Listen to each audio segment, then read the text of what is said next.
On a quiet summer night in 1998, a family of 6 drove east on Interstate 40 through the Arizona desert. They were traveling from Bakersfield, California to Wisconsin, with a U-Haul trailer carrying their belongings hitched behind their Toyota 4Runner.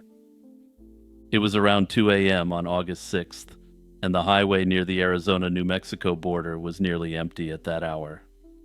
Champing Tamavong, the father, drove in the left lane while his wife Bothong and their 4 children dozed inside, unaware of the danger approaching from behind. 2 of their 4 children, Chansami and Abby Tamavong, lost their lives in an instant when tragedy struck on that highway. Suddenly, Champing noticed 2 18-wheelers approaching behind him in tandem, and he decided it was best to switch lanes, a decision which would prove fateful. As Champing guided the SUV into the right lane, one of the overtaking semi-trucks suddenly slammed into the rear of the family's U-Haul trailer. The impact was devastating, and the 4Runner flipped over and went rolling out of control. In the chaos, 9-year-old Chansami and 6-year-old Abby were ejected from the tumbling SUV and died upon hitting the pavement. Their 2 older siblings, Somlith and Siphon, survived the wreck, but sustained serious injuries in the violent rollover. For the parents, the scene was a nightmare. Amongst the wreckage, 2 of their children were seriously injured, with the other 2 gone forever, and the highway around them was eerily silent after the brief eruption of violence. In the immediate aftermath, as dust settled around the overturned 4Runner, the family realized that the trucks were gone. Both big rig drivers had fled into the night, leaving the Tamavongs alone amid the wreckage. Arizona State Highway Patrol officers soon arrived at the scene and took charge of the investigation. They found little evidence to go on. The only clues were fragments of a semi-truck's front bumper strewn across the road. Those broken pieces were key to identifying what kind of vehicle had caused the crash. Using these bits of wreckage, investigators determined the culprit vehicle was a tractor-trailer rig, likely a Volvo Semi or similar model. Bumper pieces and paint traces indicated a tan or light bronze cab, possibly accented with red. Investigators knew that Volvo had recently acquired GMC's heavy truck line. The suspect rig might have been sold under either the Volvo or white GMC brand. This forensic analysis gave authorities something concrete to hunt for. Bulletins went out to body shops and trucking companies, alerting them to look for any truck matching that description, especially one with recent front-end repairs. The cops suspected that the truck had likely been quickly repaired to cover its involvement, perhaps by someone who was paid big money for a secretive job. For all intents and purposes, the ghost truck and its driver had vanished without a trace into the desert darkness. The investigation struggled to make headway in the aftermath of the crash. Desperate for new leads, authorities turned to the public for help. The case was featured on Unsolved Mysteries on national television in 1999. The show presented the Tamavong family's harrowing story to a wide audience and showed an image of a truck similar to the suspect vehicle, hoping someone might recognize it. And to put things in context, getting on Unsolved Mysteries was huge. In 1999, the show reached 10 million viewers per episode in the United States and Canada combined. To put it another way, the perpetrator or perpetrators had a good chance of having seen the episode themselves, and someone who knew them saw it with virtual certainty. Viewers were urged to contact the Arizona State Police or the show's tip line with any information about the mystery driver responsible for the girls' deaths.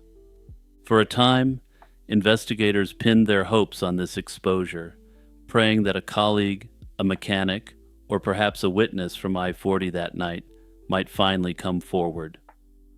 But as weeks and months passed after the broadcast with no results, the Tamavongs were again left waiting for a breakthrough that never came.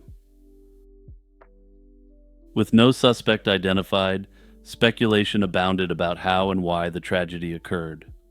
One theory is that the truck driver might have fallen asleep at the wheel, though this doesn't adequately explain why there were two trucks involved.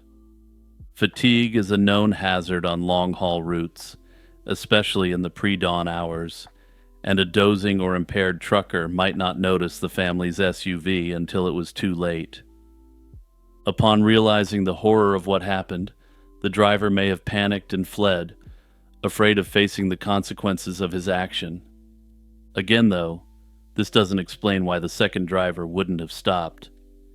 Another related theory is that the trucker who struck the SUV may have been under the influence of the crystal drive-all-night delight. It's one thing to fall asleep at the wheel and cause a tragedy like this, but if the trucker did it while under the influence, he could be looking at extremely serious prison time. If he was hopped up on big rig rocket fuel, this may have been why he fled the scene. The presence of the second truck is another lingering question, and the role of this second vehicle still isn't entirely understood. It's a possibility that the two truck drivers were driving recklessly in a much more intentional manner. Perhaps they were racing each other or attempting a dangerous passing maneuver as they thundered down the interstate together. The fact that both rigs approached in tandem suggests they might have been side by side, pacing each other aggressively. In such a scenario, one truck could have misjudged the space or timing when Chongping changed lanes, leading to the fatal rear-end collision. If the truckers were in communication or knew each other, they might have decided together not to stop, each unwilling to incriminate the other, or themselves, in the aftermath. No one has ever been charged for the crime of running the Tamavong family off the road and the horrific consequences that followed. In Arizona, there's no statute of limitations for a fatal hit and run, so the driver could still face justice if identified even now. Even decades later, investigators quietly hope for a break in the case, a confession, a new witness, or a piece of evidence, but none has materialized thus far. To this day, the family still holds on to hope that someone, somewhere will come forward with the truth about what happened on that desolate Arizona highway in 1998. Until that day, the story of Chansami and Abby's deaths remains a haunting reminder of how two young lives can be cut short in an instant. Hey everyone, it's Jimmy here with a quick reminder to like, subscribe, and share this video. Also, don't forget to check out my podcast, merch store, and other channels. Just click the links in the description below. Kathy Malcolmson was a 16-year-old from Stowe, Massachusetts, known for her bubbly, vivacious personality. In August 1985, she was eagerly anticipating a family celebration that weekend. Her older brother was hosting a high school graduation party. Kathy was a part-time cashier at a local IGA supermarket in nearby Hudson, a job she had started that summer. She didn't yet have a driver's license, so she usually rode her white 12-speed bicycle for the 3-mile trip to work. Kathy was happy at home and excited about upcoming events, giving her family no reason to suspect she would ever disappear by choice.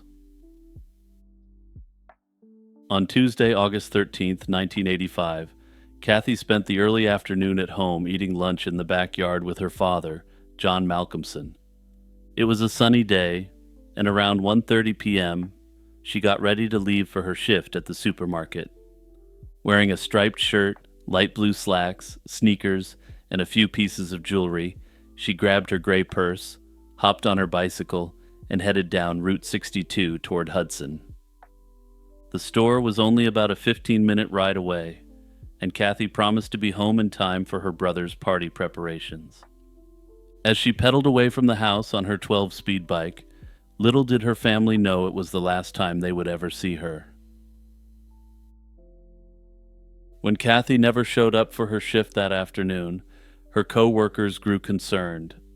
By 3 p.m., a supermarket employee phoned the Malcolmson home to ask why Kathy hadn't arrived. This was completely out of character for a responsible teen who was always punctual. Kathy's parents immediately knew something was wrong. They began calling around to friends and family, but nobody had seen or heard from her. Realizing Kathy had vanished during the short bike trip, the family contacted the Stowe police to report her missing. In the crucial early hours, police assumed Kathy might have run away, a common conclusion for a missing teen in 1985. Her parents adamantly disagreed. Kathy had left behind all her belongings, and she had been excited for her brother's upcoming graduation party, leaving her family certain she did not vanish by choice. Unfortunately, this runaway label initially dulled the urgency of the police response. Despite the sluggish non-response by the local cops, friends and family wasted no time mobilizing. They printed and distributed flyers bearing Kathy's photo across Stowe and neighboring communities. Volunteers and, in time, the local authorities scoured the route Kathy would have taken to Hudson, hoping for any clue. However, those initial searches turned up nothing. No witnesses, no accident scene, and no trace of Kathy or her bicycle. For a long time, the case stalled and months passed with no breakthrough. 18 months later, a tangible clue finally surfaced.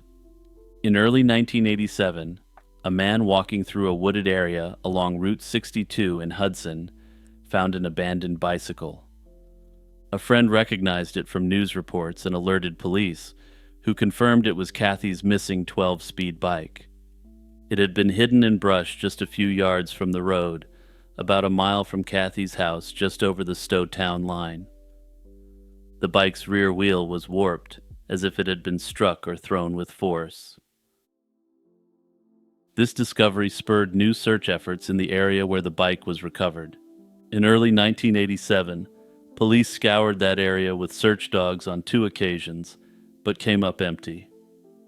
These searches yielded no additional clues, no clothing, no personal belongings, and no remains were found. The bicycle ended up being the only piece of physical evidence ever recovered in Kathy's case. Its location indicated that Kathy never made it to her workplace that day, and it reinforced what her family had believed all along. She hadn't run away, but rather met with foul play. With the case now clearly an involuntary disappearance, investigators considered several theories. With the runaway theory ruled out, the focus turned to abduction. One possibility was that Kathy fell prey to a predator operating in the area during the mid-1980s. On October 9, 1985, 9-year-old Sarah Pryor also disappeared from a nearby town under strikingly similar circumstances.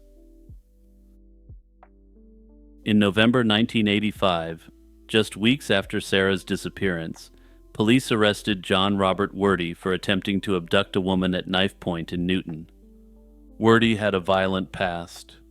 He'd been convicted of slaying a 15-year-old girl in Texas in 1967 and was on parole in Massachusetts in 1985. Given his record and proximity, Werde soon emerged as a prime suspect in both Kathy's and Sarah's cases. He lived in the area and couldn't provide a solid alibi for the days the 2 girls went missing. And just as a quick aside, I really have to question how this guy was out despite doing what he did to that 15-year-old. That seems to me to be a situation where the offender should, at minimum, be locked up for life. In 1998, the Middlesex District Attorney publicly asserted that the Malcolmson and Pryor cases were likely linked. He noted that 2 girls had vanished in broad daylight within months of each other in the same region.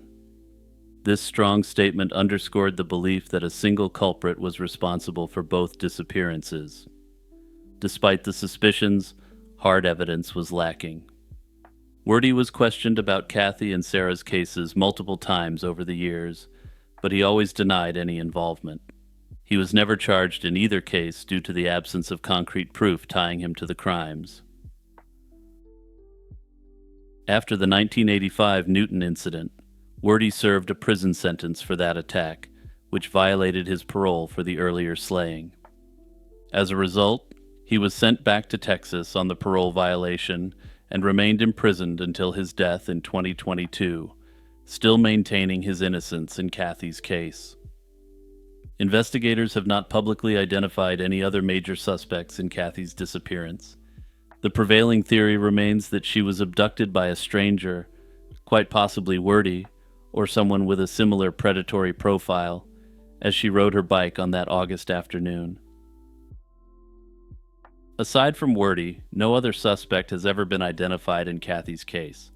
Some have speculated about unknown predators, or even an accidental scenario, but nothing concrete supports those ideas.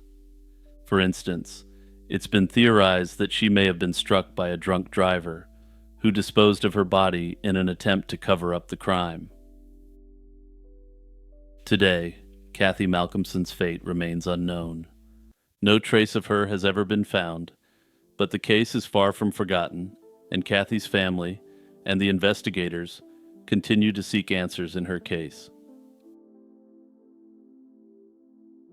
In the summer of 2002, a 19-year-old traveler named Russell Turcotte vanished while hitchhiking across the northern plains. Turcotte, a free-spirited young man from Wolf Point, Montana, was on his way home from an event in Michigan when he disappeared in North Dakota. Nearly 4 months later, a grim discovery confirmed his family's worst fears. Turcotte's body was found in a remote shelter belt near U.S. Highway 2, not far from Devil's Lake, North Dakota. His death was ruled to be a slaying, yet over 2 decades later, the case remains unsolved. Russell Turcotte was last seen alive on July 12, 2002, at a truck stop gas station on the outskirts of Grand Forks, North Dakota. He had spent the previous night with friends in Fargo and was planning to return to Montana for a family wedding. Despite this case taking place in 2002, Turcotte was hitchhiking west along U.S. Highway 2. This was a time when hitchhiking had already gone out of style due to the associated dangers. Notably, reports on this case indicate that Russell was very trusting and easygoing, which is perhaps why he still had faith in the hitchhiking systems that previous generations enjoyed. Unfortunately, it's believed that this trust in others would be the end of him. Late on the night of July 13th, he phoned his mother from Simonson's truck stop in Grand Forks and told her he needed money for a bus ticket home. His mother promised to wire $100 to him the next morning, which he could pick up and use to travel more quickly. However, Turcotte never retrieved that money, and he never made it home. After that last phone call, he simply vanished off the face of the earth. Turcotte's family immediately grew concerned when he failed to check in or arrive as expected. His mother, Linda Hansen, later said that things were very wrong when the wired money went unclaimed, and sadly, Linda's motherly intuition would prove correct. The very next day, she sent one of her older sons to Grand Forks to report Russell missing and to search for any sign of him. Unfortunately, the initial response from law enforcement was not encouraging. Grand Forks police reportedly told the brother to come back the next day and instructed the family to file a missing person report with their local authorities in Montana instead. This procedural delay meant that precious early hours and days passed with little action. At 19, Turcotte was legally an adult, and it appears his transient hitchhiking lifestyle led police to assume he might have simply moved on voluntarily. Family members, however, knew that his sudden silence was out of character and persisted in urging a search. For months, Turcotte's family and friends endured an agonizing uncertainty. Their worst fears were confirmed on November 5, 2002, when a rancher in Ramsey County, North Dakota, made a gruesome find. While checking a remote tree line for stray cattle, the farmer stumbled across human remains lying face down among the trees. The body was identified as Russell Turcotte. Investigators noted the state of the remains indicated they had been there for quite some time, possibly since late July or early August 2002. This placed the location around 100 miles west of the Grand Forks truck stop where Russell was last seen. This remote spot, concealed by rows of trees amid open farmland, would be hard to find unless one knew the area. Authorities later revealed that his death was caused by blunt force trauma to the back of the head, confirming he had been violently slain. Notably, Russell's clothing and the backpack he had with him were never recovered at the scene, indicating that whoever was responsible may have taken or hidden his belongings. Multiple law enforcement agencies became involved, yet the investigation was hampered by early missteps and jurisdictional confusion. Because Turcotte went missing in Grand Forks, but was found in Ramsey County, questions arose about which agency should lead the case. Initially, North Dakota Highway Patrol officers secured the scene, but they wouldn't be taking lead in this investigation. The Grand Forks Police Department, the Ramsey County Sheriff's Department, and the North Dakota Bureau of Criminal Investigation all played roles as the case unfolded. Eventually, the case was assigned under Grand Forks Police jurisdiction, as that was where he was last seen. Some have speculated this game of jurisdictional hot potato significantly hampered the investigation. The cops have been tight-lipped about the investigation to preserve the integrity of the case.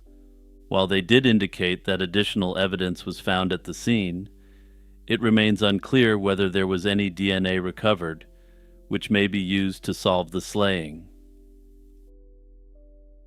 With no arrests made and no publicly identified suspects, several theories have emerged about who might be responsible for Russell Turcotte's death. One of the most prominent theories involves the late Joseph Edward Duncan, a convicted serial offender.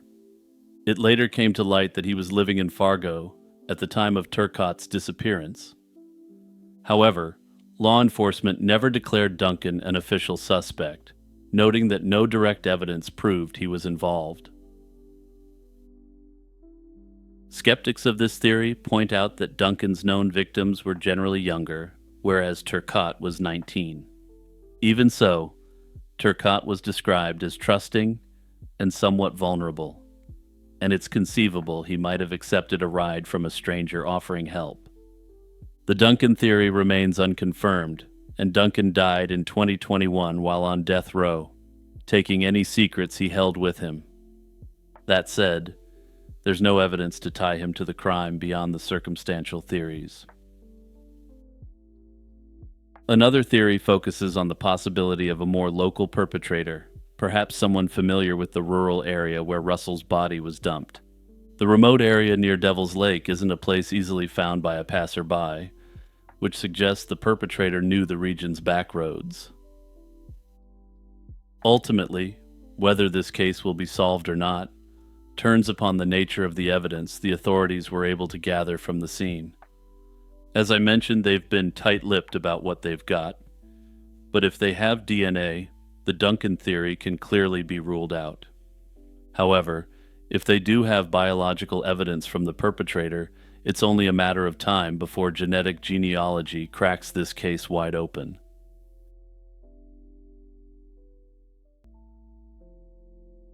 On September 25, 1981, a disturbing tragedy struck the Great Smoky Mountains National Park.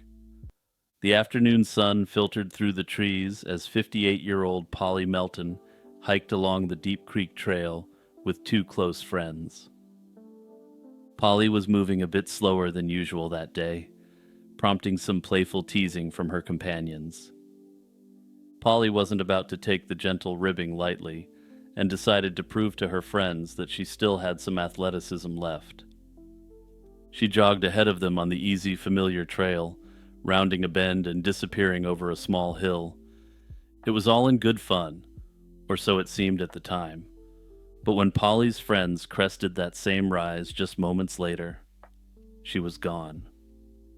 Over a hill and out of sight, Polly Melton had vanished without a trace. Polly's friends thought she must have jogged on back to camp and didn't initially think much of this. After all, They had teased her about how slow she was that day, so perhaps she wanted to get back in record time. It was around 4:30 p.m. when they reached the Deep Creek campground where Polly and her husband were staying. They expected to find Polly relaxing at their campsite after the hike. Instead, they found only Polly's husband, Bob Melton, waiting inside their Airstream trailer, and he hadn't seen Polly at all. Bob, who was 20 years Polly's senior and in frail health, had stayed behind that afternoon. He assumed the women were simply enjoying a longer hike. When Polly's friends arrived without her, worry set in immediately. The group retraced their steps, calling out Polly's name and searching up and down the trail. Other hikers on Deep Creek Trail were asked if they'd seen a tall woman in a pink sleeveless blouse, but no one had. After nearly 2 hours of frantic searching on their own, Polly's friends and husband knew something was very wrong. They contacted park rangers around 6 p.m. and reported Polly Melton missing. Rangers and local authorities sprang into action that evening. Deep Creek Trail, normally a popular easy path near the North Carolina-Tennessee border of the park, was closed to the public as search teams poured in. Over the next week, more than 150 volunteers combed the woods, assisted by park rangers, law enforcement, and search dogs. The searchers scoured miles of trails, thick forest, and the banks of Deep Creek itself, looking for any sign of Polly. Helicopters buzzed overhead, and horse-mounted searchers patrolled remote areas. For 4 days straight, teams methodically covered the area where Polly was last seen and beyond. They found nothing. No scraps of clothing, no footprints leading off trail, no broken branches or disturbed brush. The only clue was fleeting. One of the bloodhounds caught Polly's scent on the trail near the spot where she'd disappeared, beside a downed tree where it seemed she may have paused to rest. But beyond that point, the scent trail evaporated. The canine handlers described the dog circling and whining, confused, as if Polly had simply vanished into thin air. By October 2nd, 1981, after a week of fruitless effort, the official search was scaled back. Though the active search ended, the investigation was just beginning. Family, friends, and authorities were left with a haunting question: what happened to Polly Melton? In trying to solve the mystery, the authorities had to understand who Polly was. Polly Melton was, by all accounts, a friendly, outdoorsy woman enjoying the dawn of her golden years. Born in 1923, Polly had seen a lot of life by her late 50s. She had been widowed twice before finding love again with Bob Melton, an elderly man whom she married in 1975. The couple split their time between Jacksonville, Florida, and the Great Smoky Mountains, where they spent the warmer months living out of their 19-foot Airstream trailer. Polly had no children of her own, so she poured her energy into friendships, her church community, and volunteer work. Every fall at Deep Creek Campground, Polly volunteered daily at a local senior center, helping to serve meals to elderly residents. But everything wasn't sunshine and roses, and as investigators dug into her past more, they turned up some potentially groundbreaking clues. Investigators also learned that Polly had been under some emotional strain earlier that year. She was still grieving her mother's death in 1978, an event that had sent her into a period of deep depression. Friends, however, said Polly seemed to be feeling better lately, and that she was back to her cheerful self for the most part. However, the medical records ended up telling a somewhat different story.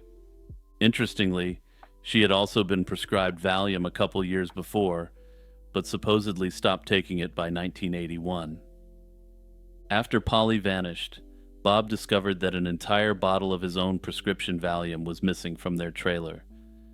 As the weeks and months passed, several credible theories emerged as to what happened to Polly Melton. One major theory was that Polly left of her own free will, essentially vanishing into a new life. Supporters of this idea pieced together a narrative from those odd clues. Perhaps Polly had been unhappy in her life and quietly planned to run away. Being married to Bob, who at 78 was much older and in poor health, might have left Polly feeling lonely. On the hike, when the opportunity arose, Polly could have hurried ahead of her friends intentionally. Deep Creek Trail isn't very remote. In fact, it eventually leads near a road and parking area by the campground. Some have questioned whether someone could have been waiting there to pick her up. If Polly had a secret companion or lover, they might have used the brief window when she was out of sight to meet her, whisking her away by car. One tantalizing piece of evidence gives some weight to the voluntary getaway theory. In April 1982, about 6 months after Polly vanished, a check made out to Thelma Pauline Melton, her full legal name, was cashed at a bank in Birmingham, Alabama. The check was reportedly an interest payment from one of Polly's investments. It wasn't a huge sum, but it was enough to raise eyebrows. Investigators followed up on this, hoping it meant Polly had resurfaced. Birmingham was roughly 300 miles from where she disappeared, and coincidentally Polly had been born in Alabama and still had some relatives there. Unfortunately, this clue led nowhere conclusive. The bank couldn't definitively prove who cashed the check. The signature was Polly's name, but whether it was her handwriting or someone forging it was uncertain. No additional money was withdrawn from Polly's accounts, and no sightings of her were confirmed in Alabama or anywhere else. Naturally, some have speculated that this had actually been one of Polly's family members, forging her signature and cashing the check. Another factor I should mention here is the fact that no crime had been committed, so it's almost certain a forensic accountant wasn't retained to fully go through her finances. So it's always possible something was missed, which perhaps proved further financial activity by Polly after she vanished. Another theory considers foul play, though it's a perplexing scenario given the circumstances. If Polly was attacked or abducted on the trail, it would have had to happen in an extremely short window of time and space. It would have basically had to happen in the moments after she went around the bend and before her friends caught up. Park investigators noted there were no footprints or drag marks indicating someone left the trail, and no suspicious strangers were reported in the area. That said, she was believed to have been wearing expensive jewelry at the time of her disappearance. To give just one example, she was wearing a diamond-studded gold watch, an item that could have attracted attention for someone who committed a crime of opportunity. There's also the very real potential that she used Bob's bottle of Valium to ensure September 25th was her final day on Earth. She had experienced significant depression after her mother's death. Further, her husband was in increasingly poor health, and reports indicate that Bob actually had to be moved to a nursing home after Polly went missing. It's possible that the weight of it all just finally broke her, and she went deep into the woods, emptied the bottle, and was never found. Whatever the scenario, her case remains yet another instance of an individual seemingly swallowed up by the Great Smokies.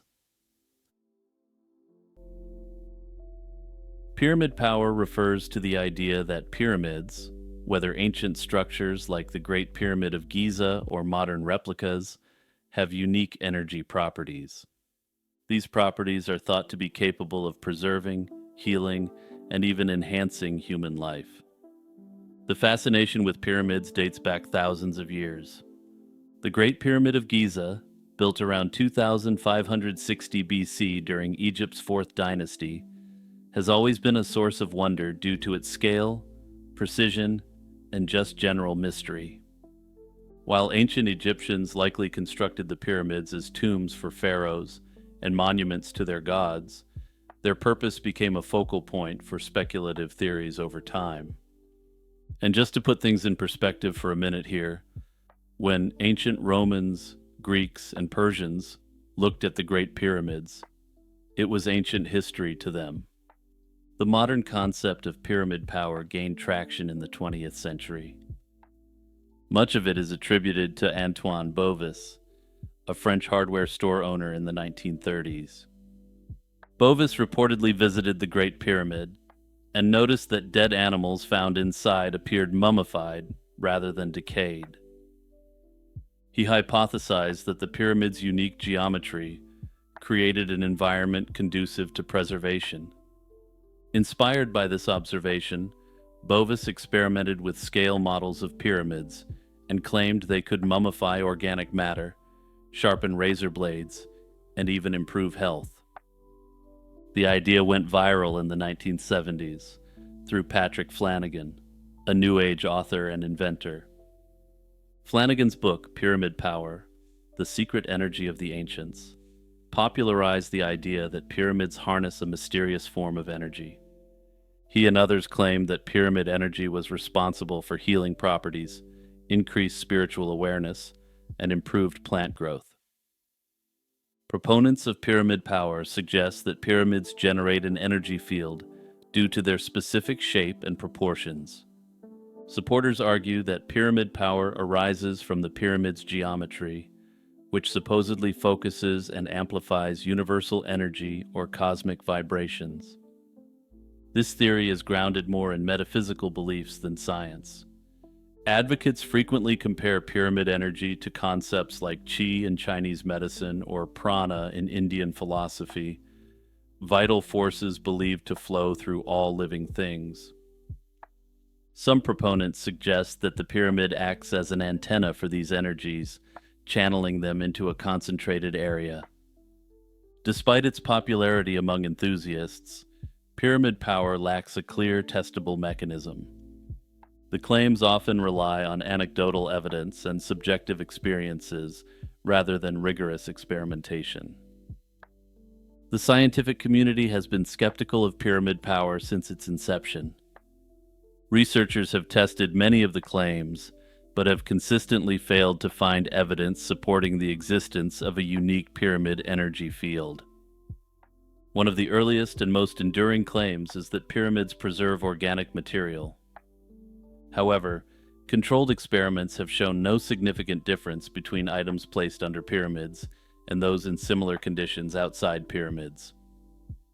Factors like airflow, humidity, and temperature are more likely to explain the observed effects.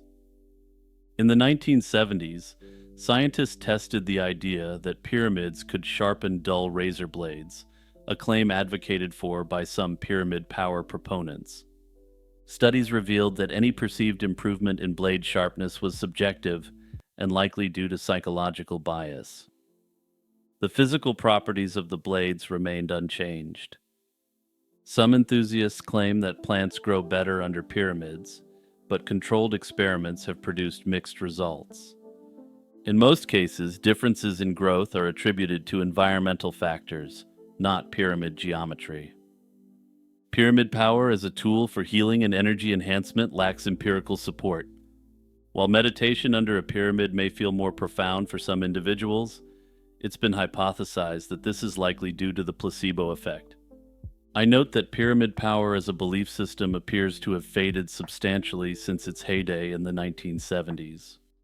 Jonathan Luna's story is one of success, dedication, and a mystery that remains officially unsolved to this day. Luna was a 38-year-old assistant U.S. attorney based in Baltimore, Maryland, and a devoted husband and father of two. He had risen from a modest upbringing in the Bronx to a respected position in the justice system and earned a reputation as a diligent, principled prosecutor. On the surface, his life seemed stable, but on one cold December night in 2003, something went terribly wrong, and Luna's life came to a bizarre and tragic end. Jonathan Luna was always determined to succeed, and he excelled in school. He set his sights on law early and followed through with his dream. He earned his undergraduate degree at Fordham University, then attended law school at the University of North Carolina. After graduation, he began his legal career in Washington, D.C., and later served as a prosecutor in Brooklyn in the Big Apple.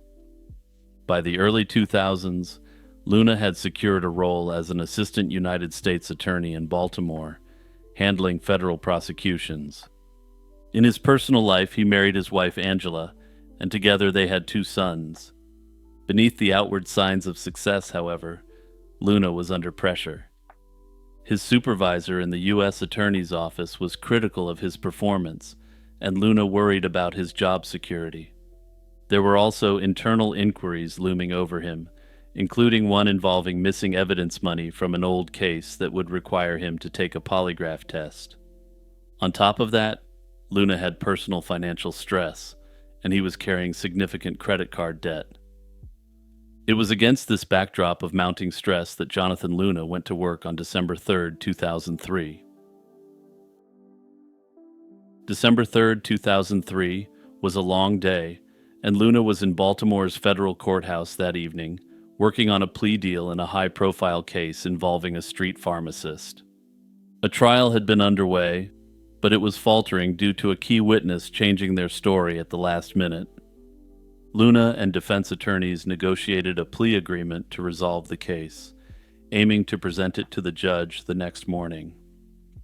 Sometime around 9:30 that evening, he spoke with one of the defense lawyers and indicated he would finalize the paperwork that night. He said he planned to go home briefly and then finish the plea agreement, promising to have it ready by morning. At approximately 11:30 p.m., Luna left the courthouse. Oddly, he left behind his cell phone and his glasses on his desk, items he usually wouldn't forget, especially since he needed his glasses to drive at night. Instead of driving toward his home in the Maryland suburbs, his silver Honda Accord headed north.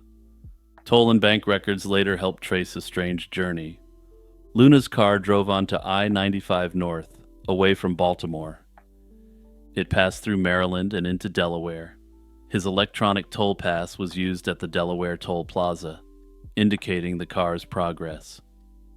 Just after midnight, Luna withdrew $200 in cash from an ATM at a highway rest stop in Delaware.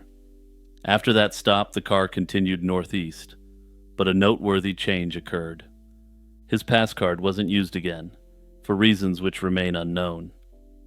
On the New Jersey and Pennsylvania turnpikes, Luna paid cash for toll tickets, as if trying to avoid leaving a trace. By 4 a.m. on December 4th, his vehicle exited the Pennsylvania Turnpike at a rural interchange near Lancaster. Investigators would later find a drop of Luna's blood on the toll ticket from that exit, a sign that he was bleeding by that time. Around 5 a.m. that morning, a worker arriving at a well drilling company in Lancaster County, Pennsylvania, about 95 miles from Baltimore, noticed a car in a ditch on the property. The sedan's front end was submerged in a small creek, and its headlights were still on. It was Luna's Honda Accord. The worker saw blood smeared on the car door and called the police. When officers searched the scene, they found Luna's body lying face down in the creek, not far from the car. He was still wearing his suit and overcoat from the night before. The scene was gruesome, and while I don't generally get into the finer details, a quick overview here is necessary since it's material to the analysis of the case. Luna had been stabbed dozens of times, with most of these being relatively shallow cuts and punctures concentrated on his chest and neck.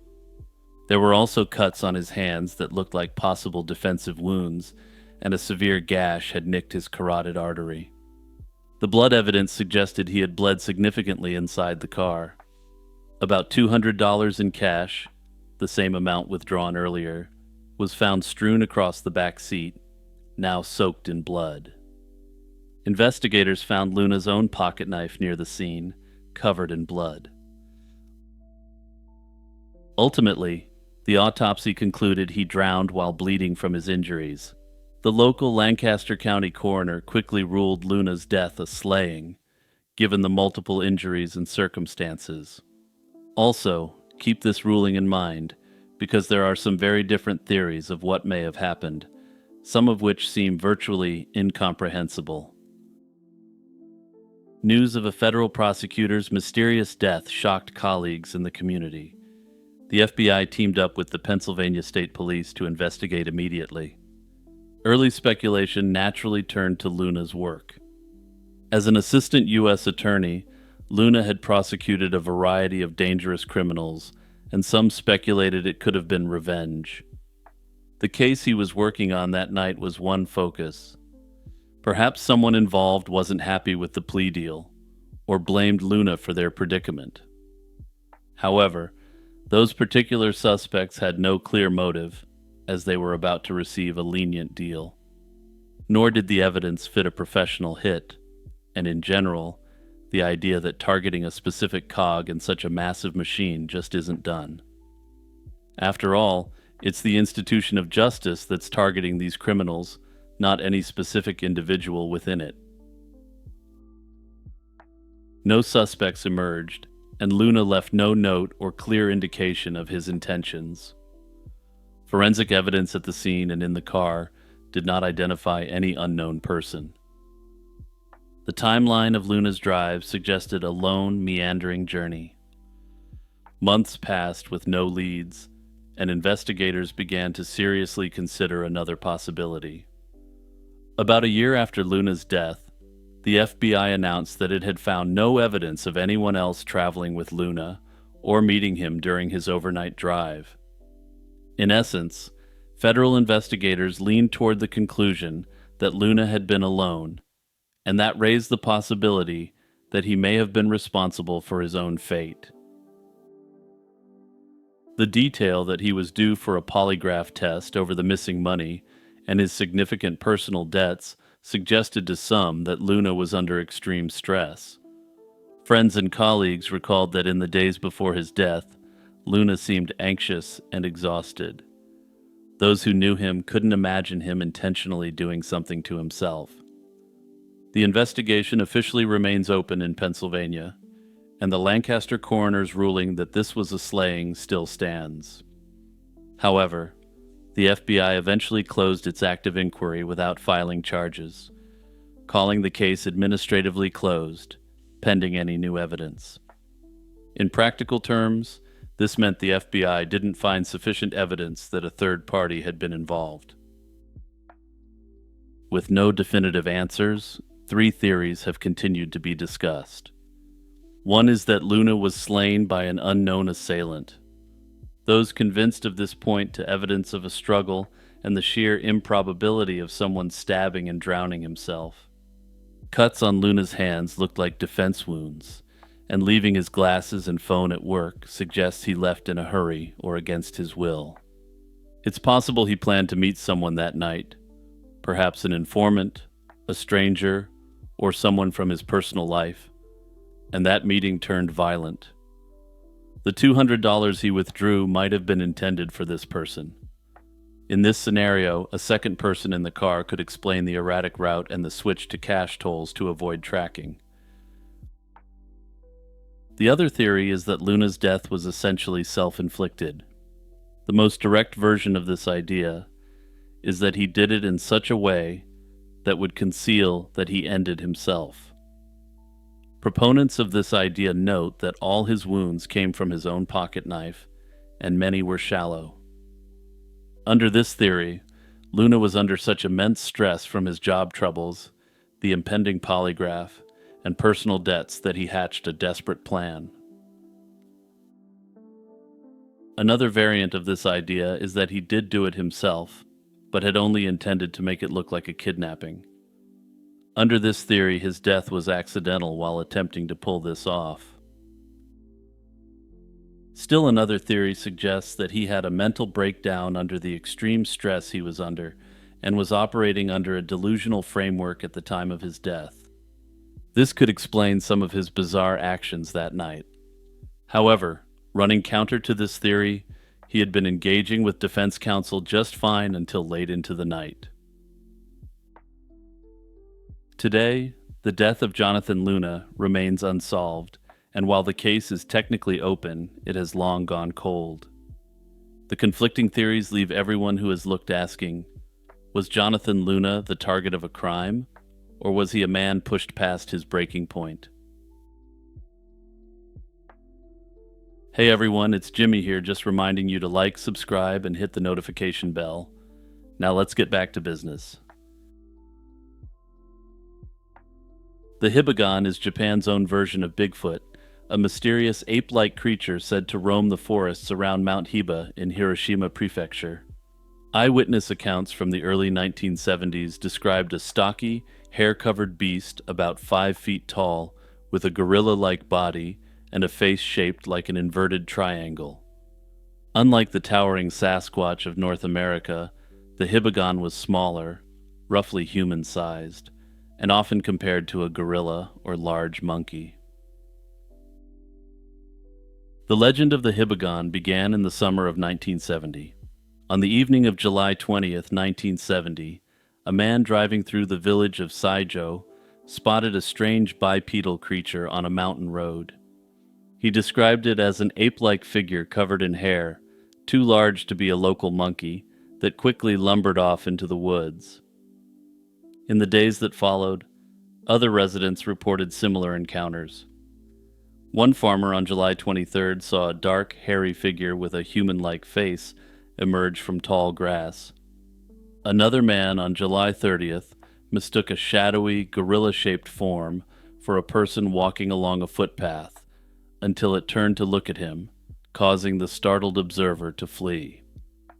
These early reports described a creature resembling a gorilla or wild man, walking upright and then disappearing into the dense foliage. By August, local newspapers had picked up the story, and they dubbed the unknown beast Hibagon, referencing its alleged home on Mount Hiba. As word spread, more sightings trickled in. In total, around 12 sightings of the Hibagon were reported in 1970. That winter, a set of unusual footprints was found in the snow on Mount Hiba, adding physical evidence to the mystery. Experts debated whether the tracks were from an unknown animal or simply misidentified bear or human prints. Meanwhile, for the locals, the sense was growing that something bizarre was lurking in the mountains. The combination of eyewitness testimony and enigmatic footprints left villagers both anxious and intrigued by what might be prowling the remote region. In the following years, sightings continued intermittently, feeding what the media dubbed Hibagon fever. Throughout the early 1970s, locals around Mount Hiba occasionally claimed to see the creature, especially in the summer months when people were outdoors in the forests.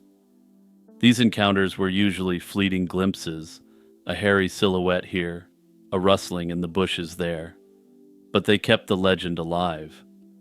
The growing number of reports even prompted the local government to act. In 1970, Saijo Town Hall opened a special consultation desk to handle Hibagon reports and to calm public concerns. A young town official was even tasked with collecting eyewitness accounts and coordinating with police and researchers. The story had gone national.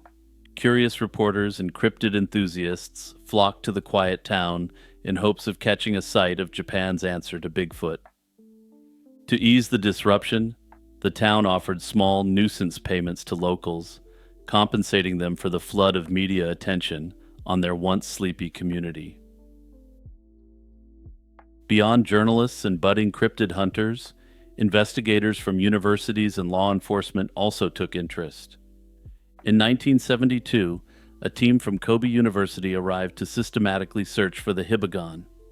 They scoured Mount Hiba for clues, installed camera traps, and analyzed footprints, but came up empty-handed. Police, on the other hand, received reports of hairy trespassers at construction sites, and of course had to investigate the complaints.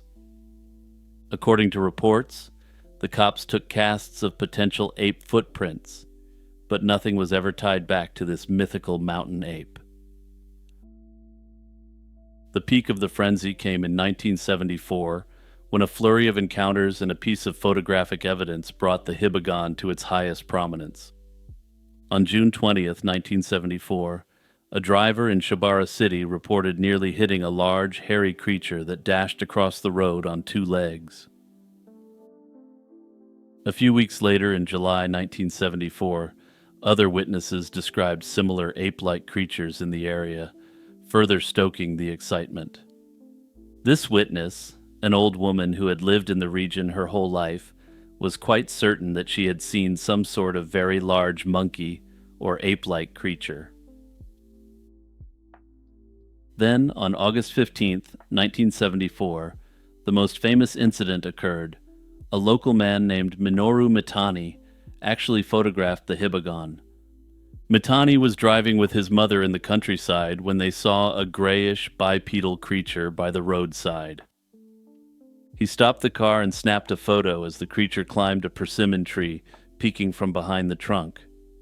The resulting photograph, though blurry and indistinct, claims to show a dark, humanoid shape clinging to the tree. This grainy image made headlines and became the iconic visual of the Hibagon, though skeptics were quick to note that it could depict virtually anything. After that dramatic summer, the mystery began to wane. Sightings dropped off abruptly after late 1974.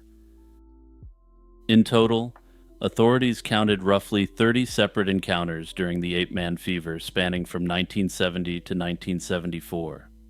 Importantly, the creature was never reported to have harmed anyone. It seemed shy, or at least non-aggressive, often fleeing as soon as it was spotted. By early 1975, with no new reports coming in, the town authorities publicly declared the Hibagon disturbance over. The consultation office was closed in June 1975. The junior official manning the office lost perhaps the sweetest job of his life, and the region gradually returned to normal. In the absence of definitive proof, people have proposed many theories about what the Hibagon could have been. The simplest explanation is that it was a case of mistaken identity. Under this theory, the locals were actually seeing known animals. One theory suggests the Hibagon was really a Japanese macaque seen under unusual conditions. This hypothesis suggests it was perhaps an old or large monkey that had strayed from its troop.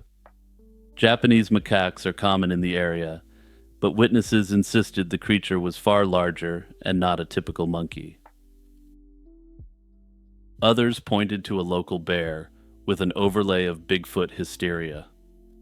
Asian black bears can walk short distances on two legs and have white chest patches, a trait some Hibagon reports noted, so a bear at dusk could resemble an ape-like figure. Further, bears are rarely sighted in the wild, and most people are unaware of just how human they can look when standing up on their hind legs. In fact, in 2023, there was even a case at a zoo in China where the patrons and people on social media thought that a Malaysian sun bear was actually a human in a suit. Now, the creature spotted definitely wouldn't be a Malaysian sun bear unless it escaped from a zoo, but this is circumstantial evidence that bears do fool people with their appearances. Another popular theory discussed is the possibility it was an escaped ape. In fact, a rumor circulated that a gorilla had escaped from Hiroshima Zoo around 1970, though the zoo denied it. Notably, there's no indication whatsoever that this so-called Hiroshima ape escape was anything more than an urban legend. Further, there's nothing to indicate that this rumor had even circulated prior to the sighting of the Hibagon. All that said, an orangutan or chimpanzee on the loose could conceivably survive for a while in the woods. On the more supernatural side, some locals half-jokingly suggested the creature was a restless spirit of the mountain. The sightings coincided with construction on Mount Hiba, leading to whispers that the mountain's guardian god sent the creature as a warning. Others thought that this construction may have driven bears and monkeys out of their usual habitat, leading to the unusual sightings. Despite extensive searches and media attention, the Hibagon was never captured or scientifically verified. No photographs beyond the blurry 1974 snapshot ever emerged, and no carcass or definitive DNA evidence was found. With no new evidence and the sightings long ended, most conclude the Hibagon likely had a mundane explanation. The consensus is that it was most likely a known creature seen under unusual conditions, and then amplified by rumors and excitement. On the night of September 7th, 1988, University of Arizona student Diane Abel vanished from her dorm room in Tucson. She had returned to her room around 1:30 a.m., but by sunrise, Diane was nowhere to be found. Her alarm clock rang continuously that morning, prompting her roommate to check on her, only to find Diane's bed empty and her purse and keys still there. There was no sign of forced entry and nothing to suggest she had planned to leave. Overnight, an ordinary college evening had turned into the start of a terrifying mystery. Campus police were alerted immediately, and an investigation began in the pre-dawn hours. Diane, 24, was a responsible business major, so friends and family knew something was wrong when she missed her classes and appointments. Authorities searched the campus and city for any trace of her, but the early investigation yielded few clues. Sadly, that break would come in the worst way imaginable. 5 weeks after Diane disappeared, on October 13th, 1988, two hunters stumbled upon skeletal human remains in a remote desert area northwest of Tucson. Dental records soon confirmed the worst. It was Diane. Her death was officially ruled a slaying, though the exact manner was never released to the public to preserve the integrity of the investigation. The Pima County Sheriff's Department took over the case. Detectives were left to grapple with the urgent questions of how Diane died and who had left her in the desert. Forensic clues were scant, as weeks of desert exposure had likely destroyed nearly all evidence. As investigators pieced together Diane's final hours, one lead stood out. On the evening of September 7th, Diane had been at a popular Tucson bar called the Bum Steer with a young man known only as Doug. She had met Doug about 2 weeks earlier, and they had been casually seeing each other. Witnesses noted that Doug drove a red pickup truck with New York license plates and said he was visiting a brother named Dave in town. He was the last person seen with Diane before she vanished, making him the prime person of interest. Investigators desperately wanted to locate this man. Police circulated composite sketches of Doug in the local newspapers and urged anyone who recognized him to come forward. Detectives stressed that they needed to talk to this mystery man, whether as a witness or a suspect, but he had already slipped away. No one ever provided a real name or identity for Doug, and law enforcement never tracked him down. Despite extensive efforts, the trail went cold. With their most promising lead evaporated and no physical evidence tying anyone to the crime, Diane's case began to stall out. The strongest and most persistent theory in Diane's case is that Doug, the man last seen with her, was directly involved in her disappearance and death. Doug wasn't a shadowy figure in the background. Rather, he was someone Diane had been casually seeing. Witnesses placed them together at a Tucson bar, the Bum Steer, the night she vanished. He reportedly drove a red pickup with New York plates and told people he was visiting a brother named Dave. But when Diane was reported missing, neither Doug nor Dave came forward. The question of who Doug really was is central to the case. It's unclear to what extent anything Diane knew about his identity was true, and it remains a possibility that the story about visiting his brother may have just been a cover. More than 30 years later, the mystery surrounding Diane's abduction and slaying endures. Her case received little in the way of any attention beyond some local newspaper stories at the time, and doesn't appear to have reached any wider audience whatsoever at the time. This is problematic given that Doug was temporarily in town from New York, if the official narrative he told was actually the truth. It may be that Doug was simply unaware of what happened to Diane, and then went back to New York. This was, of course, in the days before cell phones and the internet. If someone you were only tangentially and casually seeing just dropped off the face of the earth, there wouldn't be too much you could do to follow up. If his brother was truly in the area as he claimed, the brother may not have put two and two together and informed Doug about Diane. As with any cold case such as this, an increase in public attention may be what gets the resources assigned to the case to finally crack it. Perhaps Doug isn't the perpetrator, but rather someone who could crack the case wide open, if only he knew that Diane was missing.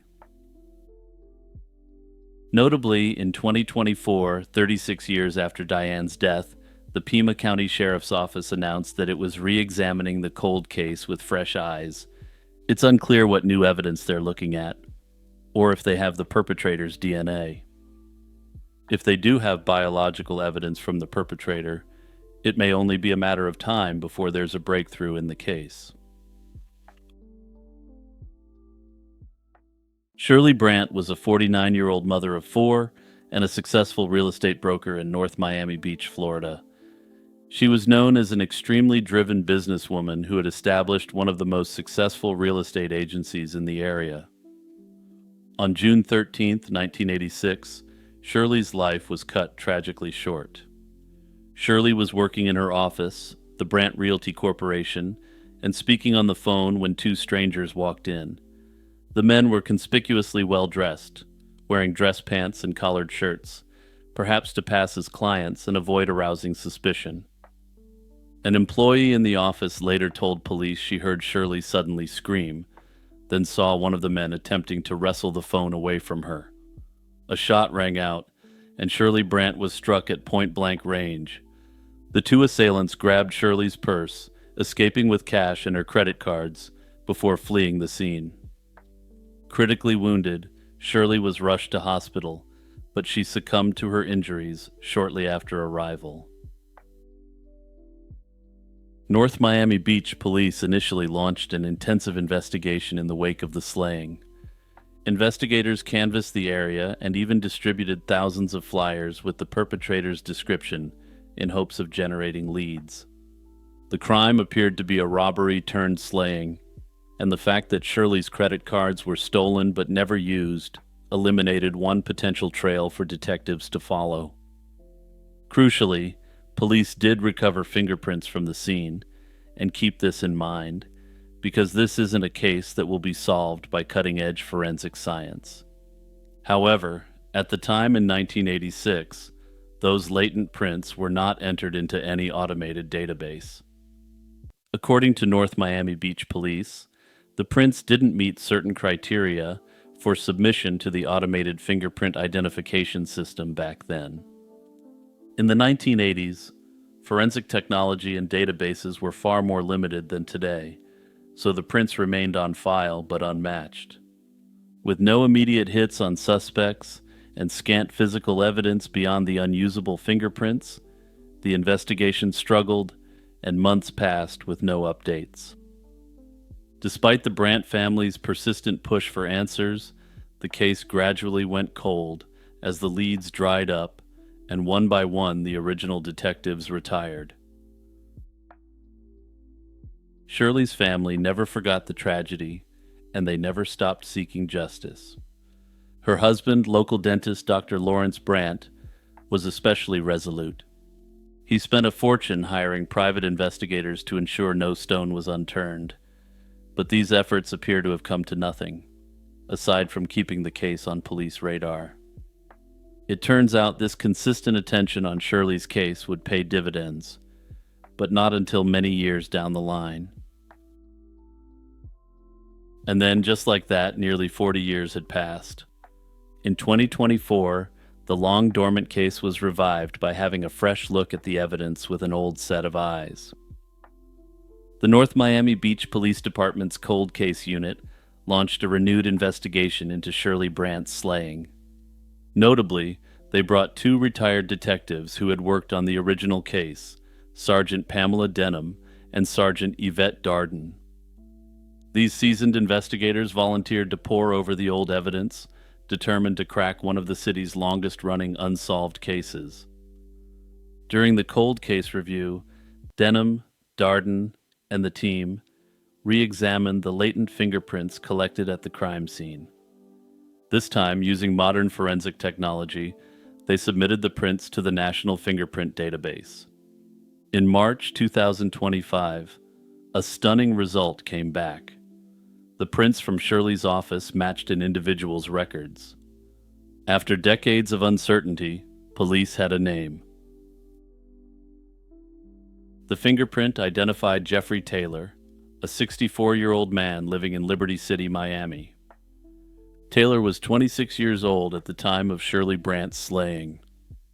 At the press conference announcing the arrest, the North Miami Beach police chief described Taylor as a, quote, career criminal with a long history of offenses.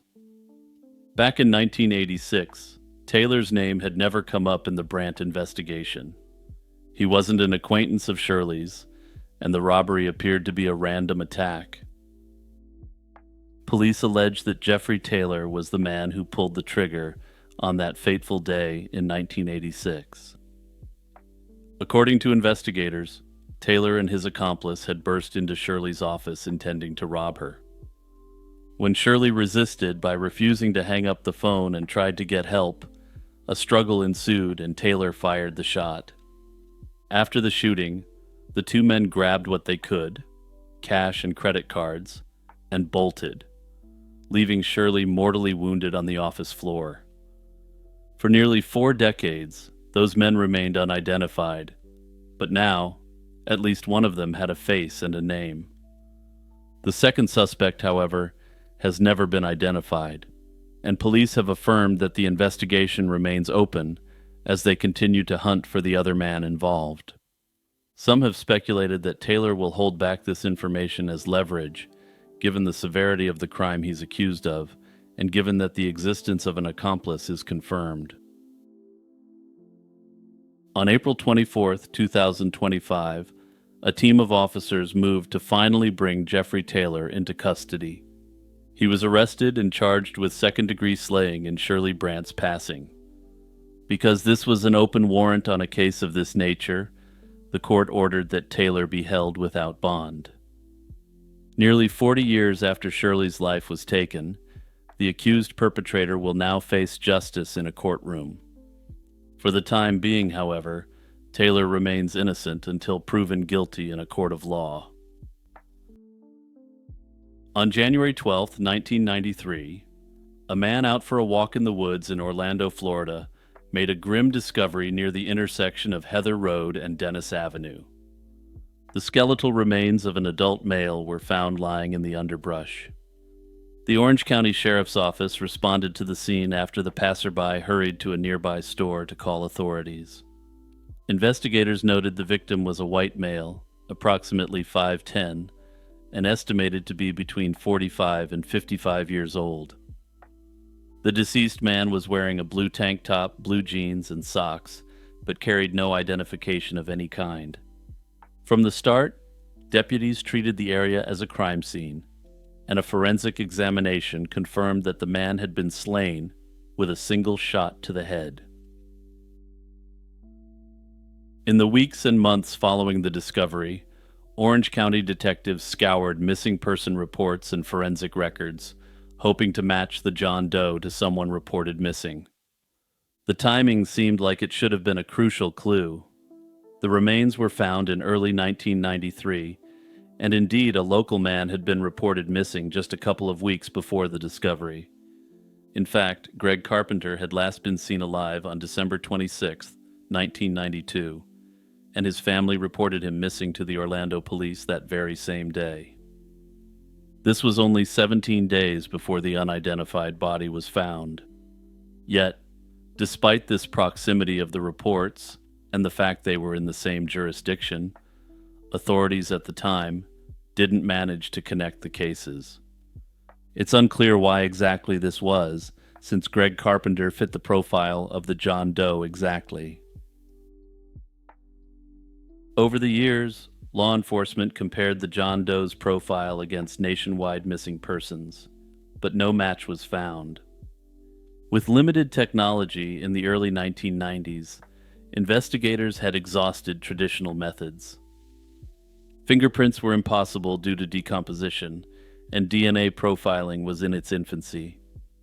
They relied on dental records and missing persons flyers, but nothing panned out, and there was official speculation that he may have been a tourist who never made it home. The case file lingered in the cold case unit, periodically revisited as technology improved. However, without a name, solving the case itself was next to impossible. Detectives had little to go on regarding motive or suspects. The manner of death, an execution-style shot, suggested the possibility of an illicit business dispute gone horribly wrong. But again, authorities could only speculate. In the late 2010s, Orange County cold case detectives began reviewing old John and Jane Doe files to see if DNA technology could shed new light.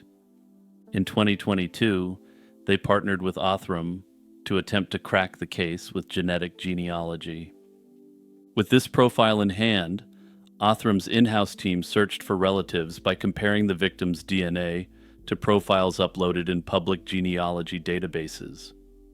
Before long, they found genetic matches to distant relatives of the John Doe.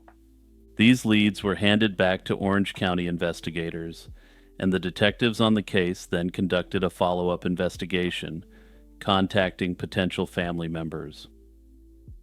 In 2024, Orange County detectives announced that the 30-year mystery had been solved.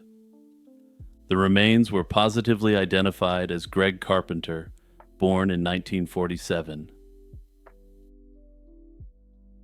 Greg Carpenter was not a mysterious stranger after all. He was a 44-year-old Orlando man who had vanished during the 1992 Christmas season.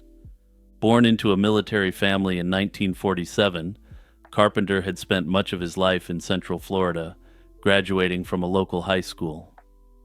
When he disappeared on December 26, 1992, his family immediately knew something was wrong and filed a missing persons report. Sadly, they would spend the next 31 years without answers, and in the meantime, Carpenter's parents passed away, not knowing his fate. With Greg Carpenter's identity confirmed, the Orange County Sheriff's Office officially reclassified the file from an unidentified person case to an active investigation. In July 2024, they publicly announced Carpenter's name and appealed for new information about the circumstances of his death. Detectives are now piecing together Carpenter's last known activities in late 1992. It's known that he spent Christmas Day 1992 with family or friends, but details have not been released beyond those basic facts, and what ended up happening afterward remains a mystery. Investigators are pursuing leads to determine who Carpenter was with when he disappeared, and any possible motives for his slaying. Because the case is over 30 years old, potential witnesses' memories have faded, and some individuals who knew Greg might be hard to find. Nevertheless, authorities are hopeful that someone, somewhere has information that could further crack the case. They have urged anyone who knew Greg Carpenter or has knowledge whatsoever about his life to come forward. They've stressed that even seemingly small details about his relationships, business dealings, or habits could provide the clue needed to identify a suspect.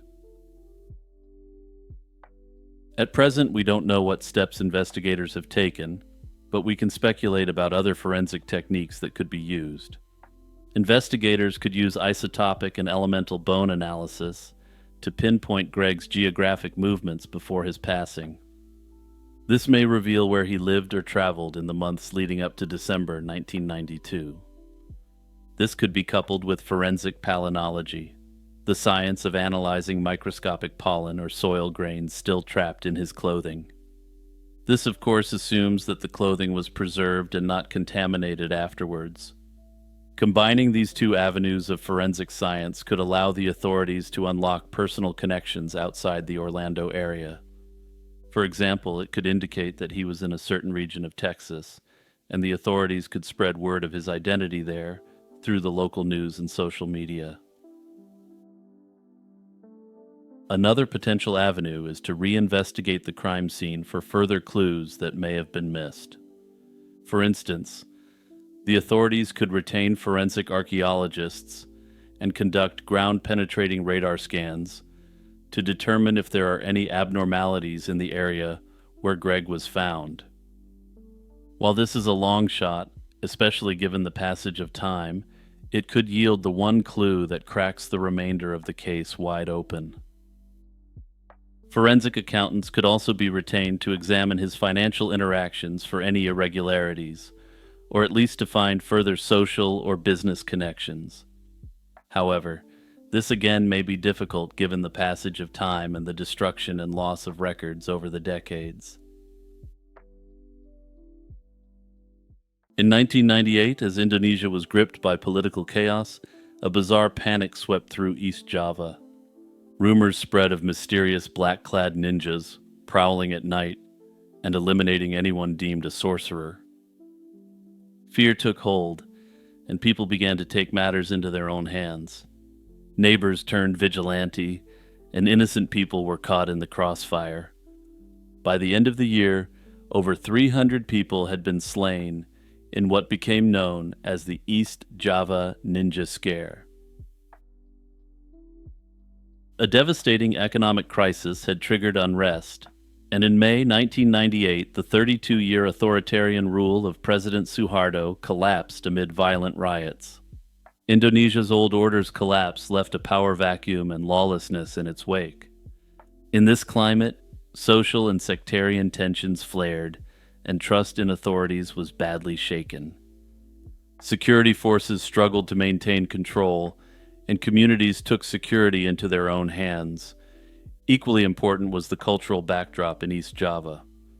In rural East Java, belief in witchcraft, known locally as Dukun Santet, runs deep.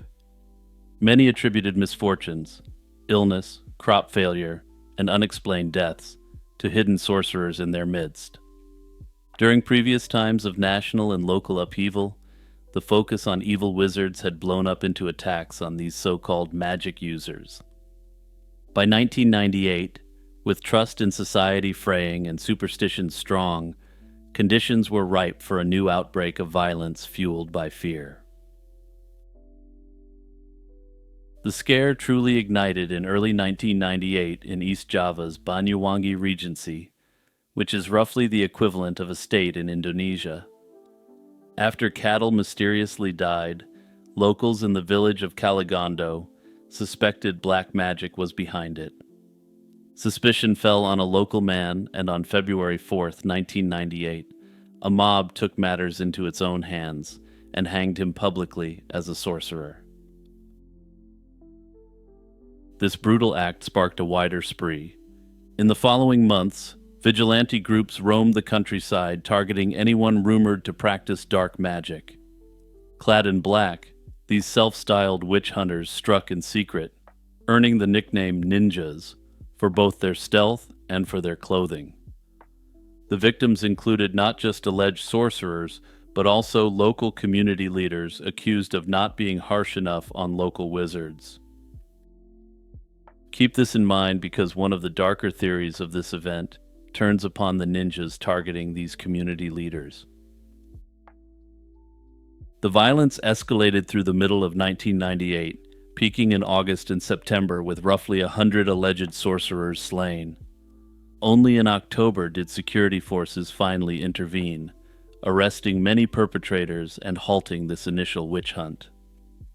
Strangely, this wasn't the end of the ninja panic, but merely the start of it, and soon everyone would be seeing ninjas everywhere. As the original ninjas were being rounded up, a new wave of fear gripped East Java. Many locals came to believe that the ninja assassins were now prowling the region, targeting religious leaders. Rumors claimed that traditional Muslim clerics were being targeted by the ninjas. For those who are unaware, Indonesia is a Muslim-majority country and the largest Muslim country in the world by population. Local newspapers fanned the flames, with early October 1998 headlines warning of ninja squads targeting these local religious figures. Terrified villagers responded by fortifying their neighborhoods. They set up night guard posts, arming themselves with makeshift weapons and barricading roads after dark to keep out strangers. Mass hysteria took hold, and panicked villagers reported seeing ninjas everywhere. In the minds of many Javanese, the ninjas had actually adopted the powers of the sorcerers they initially sought to hunt. For instance, there's documented eyewitness accounts of black-clad figures leaping over rooftops, transforming into cats or other animals, and turning invisible. The terror was palpable and often irrational. Every person out wandering at night immediately became the target of suspicion. And by suspicion, I mean that anyone caught out after dark took the very serious risk of being beaten to death by angry mobs. The Javanese authorities detained hundreds of mentally ill people for their own safety, fearing they would be mistaken for ninjas by paranoid crowds. By October and November, reports of gruesome vigilante executions flooded in. In one village, 5 men were seized and gruesomely slain, with their heads mounted on stakes as a warning to other so-called ninjas. Elsewhere, suspects were burned at the stake, or their bodies dragged through the street amid chants from crowds celebrating their lust for ninja death. In a further tragedy, innocent pets were also targeted under the belief that they were actually ninjas who had adopted an animal form for reasons of stealth. Almost none of the vigilantes were ever brought to justice, and experts are still studying what exactly happened over 25 years later. One popular explanation is that the scare was essentially an outbreak of mass hysteria, a collective delusion born of fear and superstition. Villagers genuinely believed supernatural assassins lurked in the shadows. Overwhelmed by panic, they even imagined ninjas could fly or turn invisible, and struck out at anyone who seemed suspicious. Another view is that vigilante justice amid social breakdown was the main driver. With the chaos of 1998, police authority was weak, and villagers felt unprotected against perceived evil forces. As mentioned earlier in this segment, East Java already had occasional witch hunts whenever misfortune was blamed on a sorcerer. The ninja scare can thus be seen as a violent chain reaction from that pattern, magnified by the turmoil and societal breakdown of 1998 in Indonesia. In this view, those who committed the slayings sincerely believed they were delivering justice and protecting their communities, no matter how horrific their methods. The darkest theory, however, claims deliberate manipulation behind the initial outbreak of the ninja scare. As Suharto's 3-decade-old authoritarian regime fell, some suspect elements of the old guard orchestrated the ninja violence to destabilize the country. The timing was suspicious. The slayings of religious leaders and community heads sowed chaos that undermined the new president's fragile government. Investigations later noted that the initial ninja attacks were highly organized and more like a coordinated paramilitary operation. The initial ninjas even cut power to villages and moved with trained precision, which suggested this wasn't the work of random mobs. Western observers speculated that rogue military officers loyal to Suharto were behind it, deliberately spreading terror to discredit the reform movement. Ultimately, no definitive answer emerged, and the 1998 East Java ninja scare remains a mystery that unfolded in distinct parts.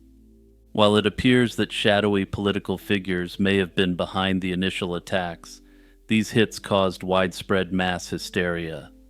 This mass hysteria, overlaid upon local cultural factors, ended up with villagers targeting anyone who they believed was a ninja wizard hybrid.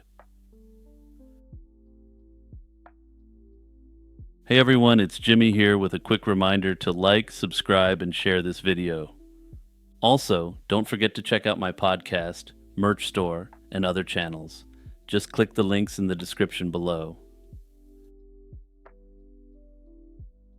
On April 4th, 1991, around 11:45 p.m., in the small town of Clinton, Missouri, 20-year-old Angela Marie Hammond was talking on a payphone when the unthinkable happened. Late that night, Angela, who was 4 months pregnant, had called her fiancé, Rob Schaefer, to tell him she was too tired to meet up as planned and would head home instead. Rob was only a few blocks away at his mother's house, babysitting his younger brother, and the payphone Angela used was in a grocery store parking lot not far from his location. During their conversation, Angela mentioned a strange man lurking nearby. She noticed he was driving an older model green Ford pickup truck that had been circling the block. The man parked near her used the adjacent phone briefly, then returned to his truck. She mentioned to Rob that he was using a flashlight inside the truck, as if he was searching for something within. When Angela asked if he needed to use her phone, he politely declined, saying he'd try again later. Angela gave Rob a quick description of the stranger.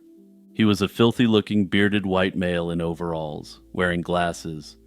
The truck he was driving included a distinctive decal of a fish jumping out of water on the back window.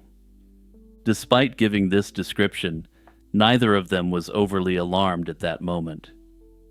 They resumed chatting, unaware of the horror about to unfold. Suddenly, Rob heard Angela scream on the other end of the line, and the phone abruptly dropped with a clatter. He immediately jumped into his car and raced toward the payphone to help her. As he sped toward downtown, a pickup truck roared past in the opposite direction.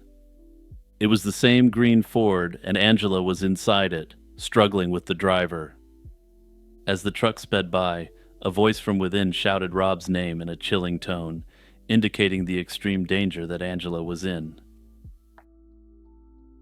Rob spun his car around and gave chase for about 2 miles, but in his frantic pursuit, the car's transmission failed. His vehicle broke down, and he could only watch helplessly as the truck's tail lights disappeared into the darkness ahead. In a matter of minutes, Angela Hammond had been violently abducted, and the young woman who had been on the phone was now gone without a trace. Rob immediately called police to report the abduction, and an intensive search was underway immediately. Angela's disappearance sent shockwaves through the quiet community of Clinton. Nothing like this had ever happened in the town before, and people were stunned that such a brazen crime could occur in their midst. Local law enforcement and volunteers sprang into action that night and over the following days. Police officers and townspeople scoured the area by air and on the ground, searching for any sign of Angela or the abductor's vehicle. The only solid clue was the description of the pickup truck, an older model green Ford with a distinctive decal in its rear window. Investigators hoped that if they could locate that truck, they would find Angela. The Missouri State Highway Patrol assisted by combing through vehicle registrations, generating a list of nearly 2,000 possible matches in the region.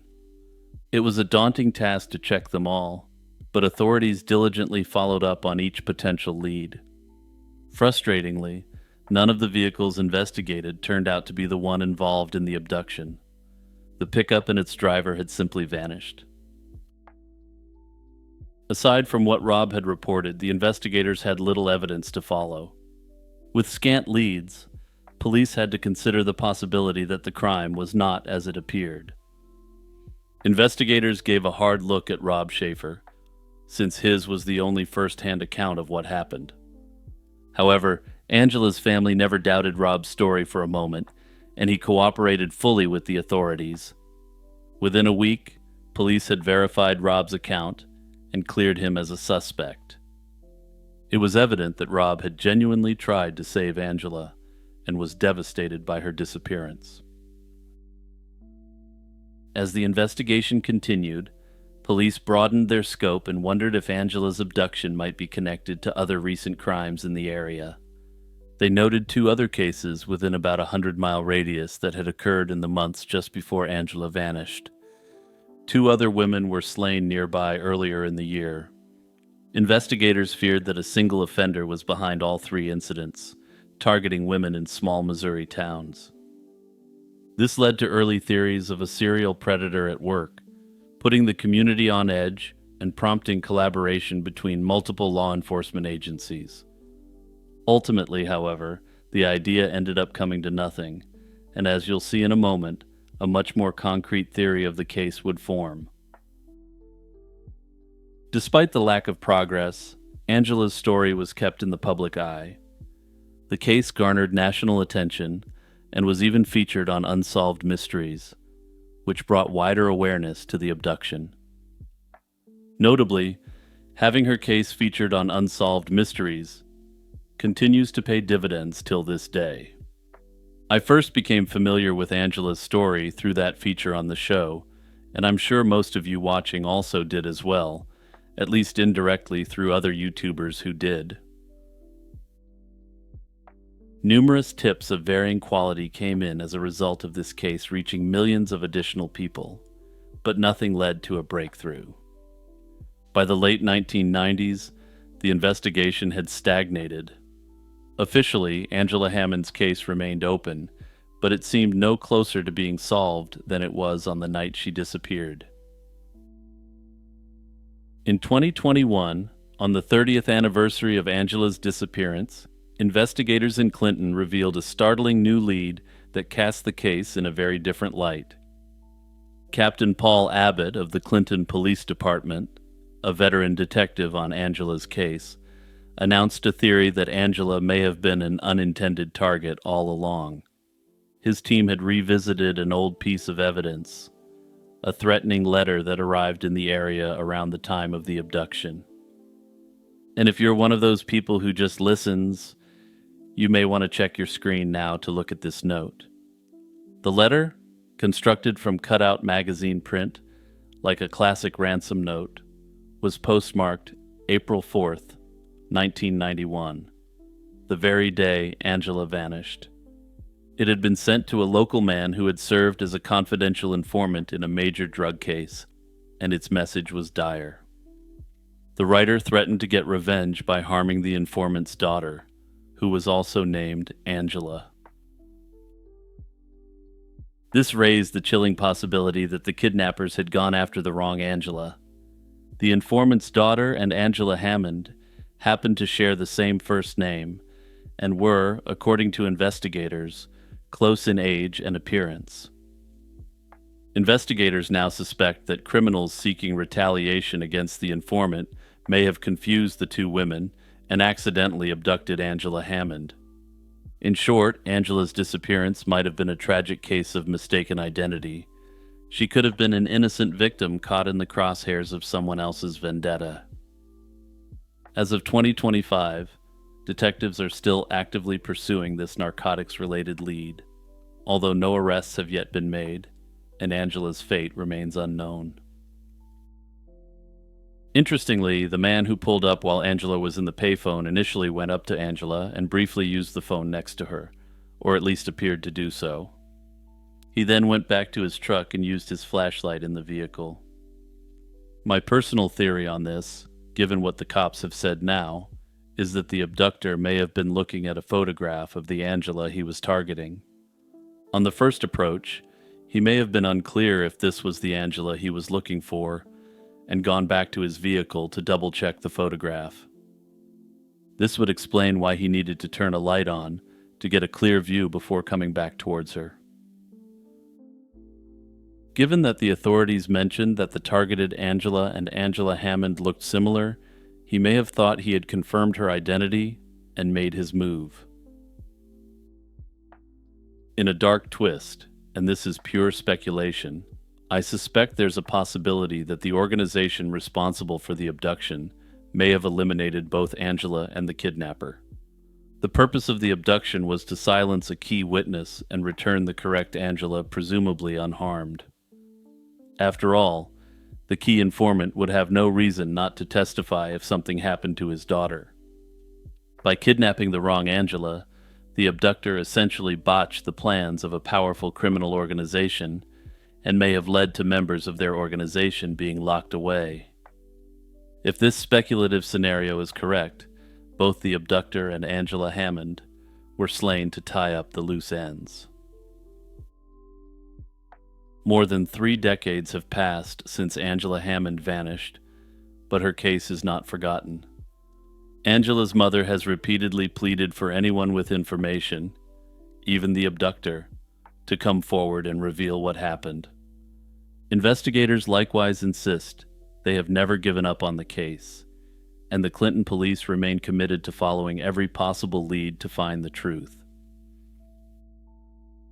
Notably, given the potential connection to the drug case, it's possible that the organization responsible for her disappearance is known to the authorities.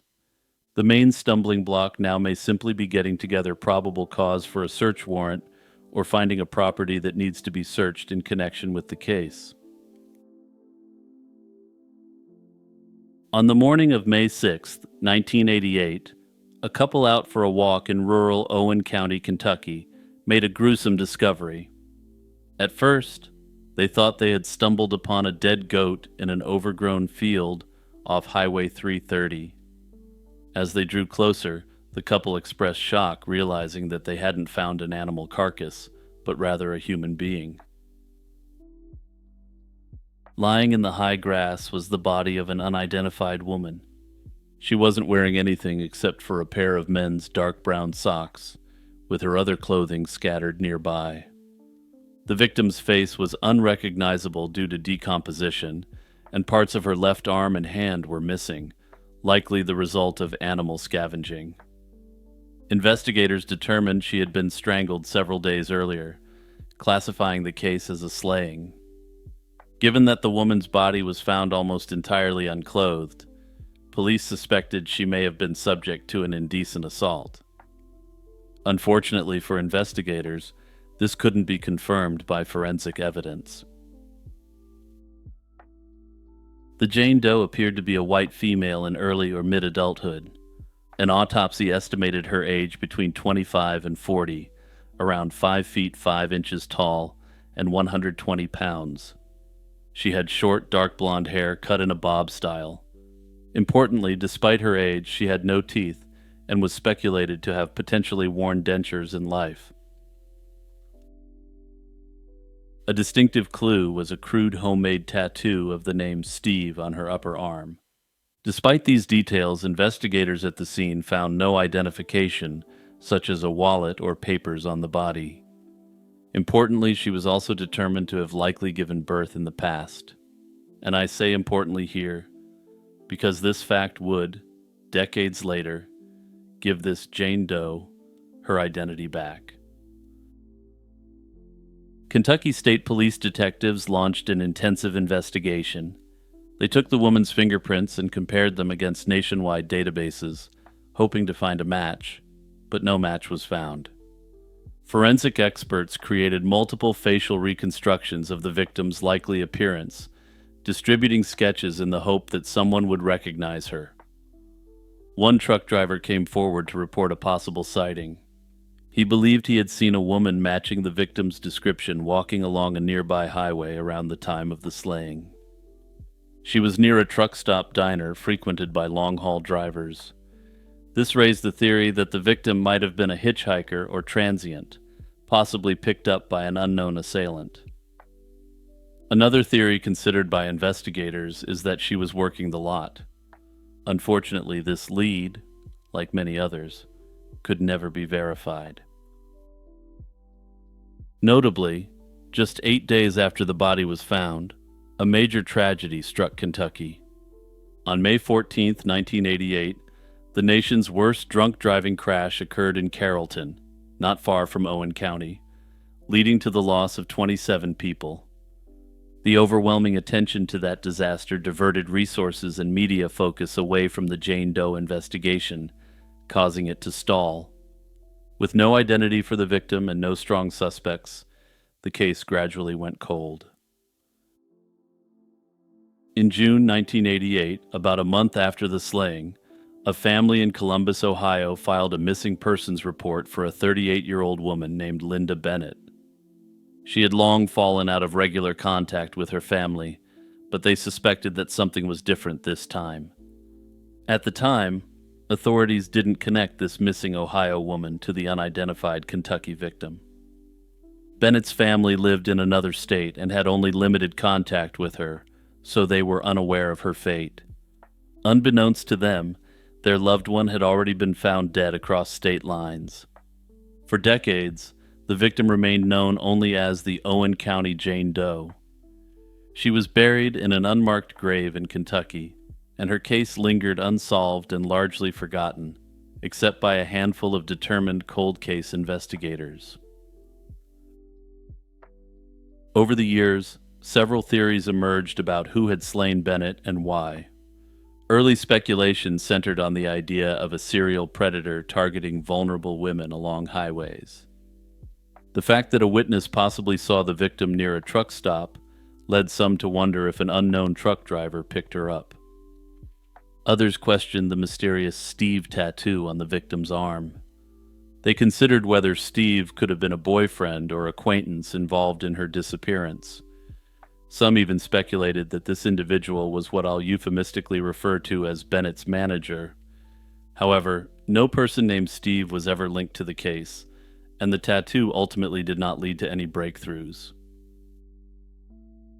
A much more concrete theory emerged in 2018 when one of America's most notorious serial predators, Samuel Little, confessed to a slaying that sounded eerily similar.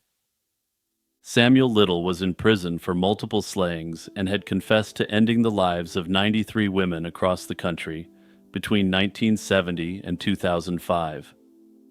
Unlike some other predators who have claimed to have slain a large number of people, 60 victims of Little have been confirmed by investigators. In an interview with a Texas Ranger, Little recalled encountering a young white hippie woman at a strip club in Columbus, Ohio in the 80s. He said the woman, who fit Bennett's description, down to the short blonde bob, asked him for a ride to Miami. He described how they drove to Cincinnati and crossed into northern Kentucky, ending up in the Covington area. There, Little said, the woman heard music from a park festival and wanted to stop. Instead, Little drove onward into a remote area of Kentucky.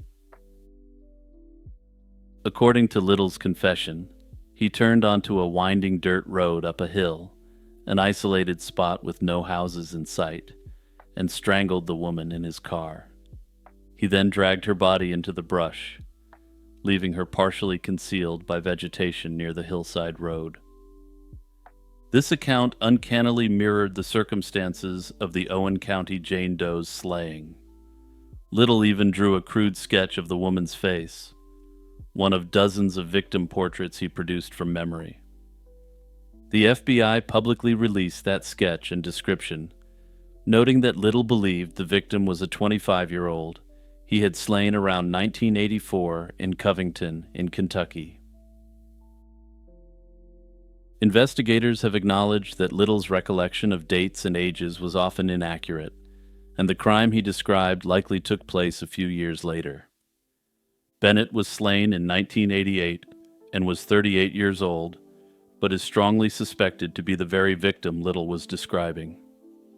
In other words, Linda Bennett may have been one of Samuel Little's many victims, a theory that gained substantial credence once her identity became known. After over 30 years of anonymity, the case saw a major breakthrough thanks to forensic science. In 2022, the Kentucky State Police partnered with Othram, a cutting-edge forensic DNA laboratory, to apply their proprietary forensic-grade genome sequencing. Othram's team succeeded in extracting DNA and building a comprehensive profile from the degraded samples. Also, just to get ahead of the inevitable comments, no, I'm not sponsored by Othram, and yes, I wish I was. Instead, I only get the usual suspects reach out to me to try to sponsor their crap products. You already know the brands. Using forensic genetic genealogy, they traced the unknown woman's family tree and generated investigative leads. In the fall of 2022, those leads led to a man in Columbus, Ohio. the adult son of a woman who had gone missing in 1988. The man provided a DNA sample, and in December 2022, authorities announced the result. The Owen County Jane Doe was positively identified as Linda Bennett. As it stands right now, Linda Bennett has her name back and her fate is known. The woman described by Little is believed by some to be Bennett, and it's quite clear that the resemblance between the two is uncanny. The sketch done by Little looks extremely similar to the reconstructions of Linda Bennett. However, the discrepancy in age remains a major factor. Linda Bennett had lived a hard life and appears to have looked substantially older than her 38 years. The woman described by Bennett, on the other hand, was described as a young, free-spirited hippie type, which seems to run contrary to where Linda Bennett was at in her life at that time. Unfortunately, no DNA evidence from the perpetrator was preserved from the scene, which cuts out that potential avenue to solve this case. Further, given what the truck driver said about potentially seeing Bennett, any finding of biological evidence may not have been sufficient to prove guilt beyond a reasonable doubt. Of course, that brings me back to the truck driver theory. The only eyewitness that placed her at the scene was a truck driver, which runs contrary to Samuel Little's account. Unfortunately, the Carrollton bus crash happened about a week after, taking up virtually all resources that were assigned to the case according to the Kentucky State Police. Given this, it's possible that early evidence slipped through the cracks, potentially leaving Linda Bennett's case an unsolved mystery forever. In 1972, a police officer on a late-night patrol outside Loveland, Ohio, encountered a creature crouching by the road. Under the glare of his headlights, it appeared roughly 3 to 4 feet tall, with leathery greenish skin and startlingly frog-like features. The being stared back at the officer with unblinking eyes, then abruptly stood upright on 2 legs and scrambled over the guardrail, vanishing down toward the Little Miami River. In that eerie moment, a local folktale leapt from murky riverbanks into the public spotlight, becoming the stuff of riveting tales for decades to come. It wasn't the first time something strange had been spotted skittering around Loveland. In fact, the legend of the so-called Loveland Frog began many years earlier, on a lonely road in 1955. As the story goes, a traveling salesman was driving through the area late one night when his headlights illuminated an unbelievable scene. He slammed on the brakes to see 3 small figures standing by the roadside, each about 3 to 4 feet tall with wrinkled, leathery skin and frog-like faces. The creatures were reportedly bipedal, walking upright on long, frog-like hind legs, and had webbed hands and feet. One version of the tale even claims the stranger watched in astonishment as one of the frog-faced beings raised a wand and began shooting sparks, apparently as a warning.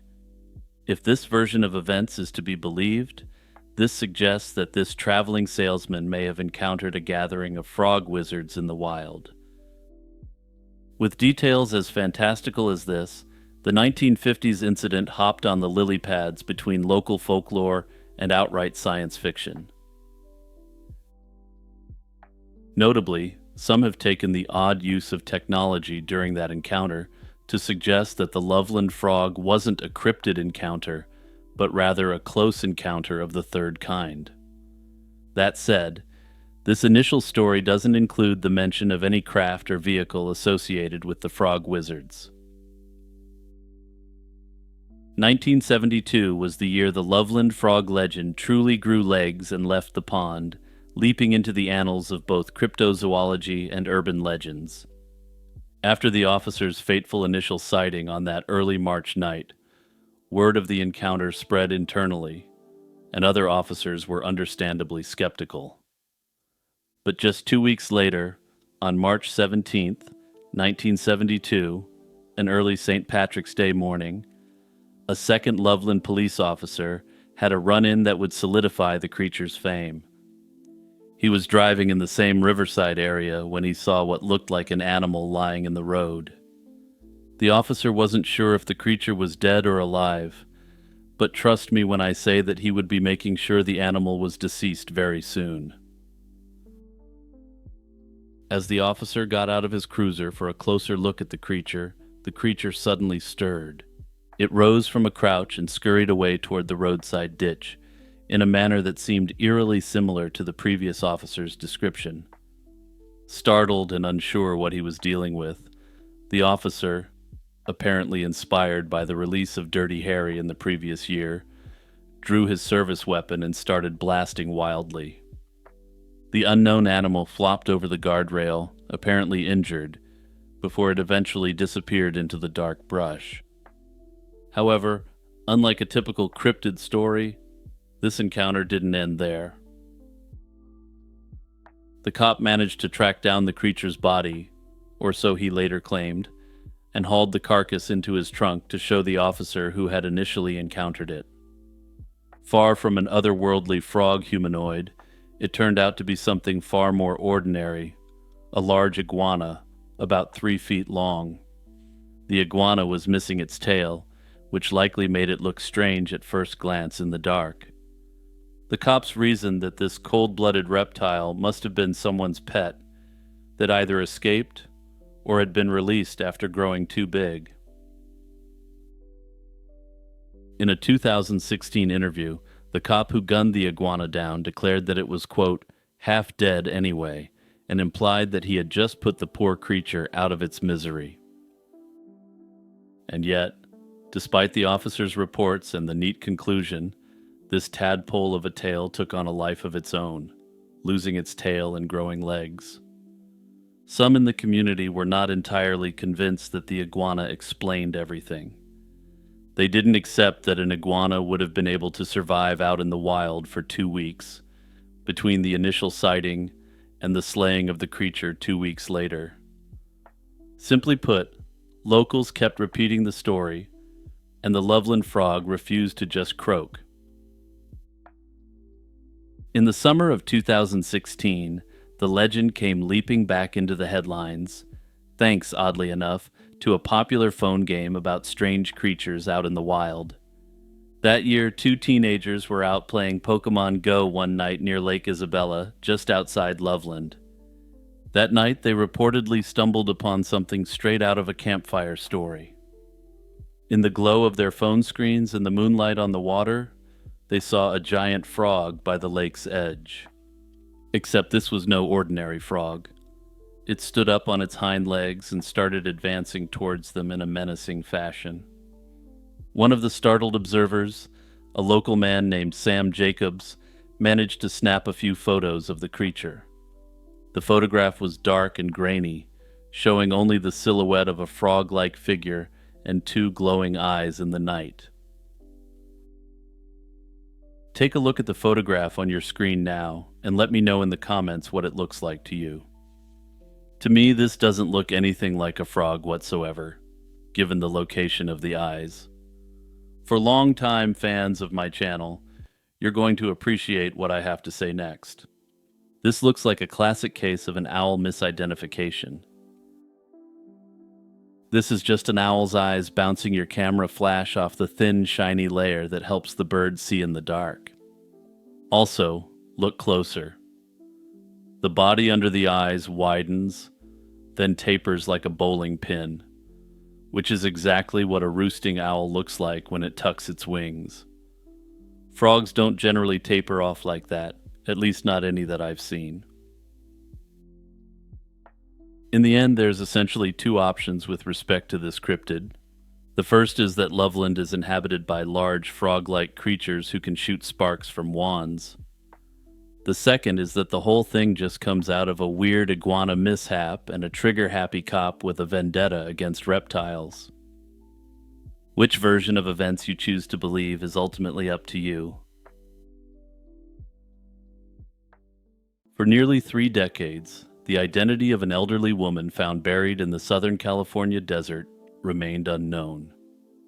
In March 1994, a group of hunters in the remote Colorado desert, near Chiriaco Summit in the Coachella Valley, discovered a set of human remains.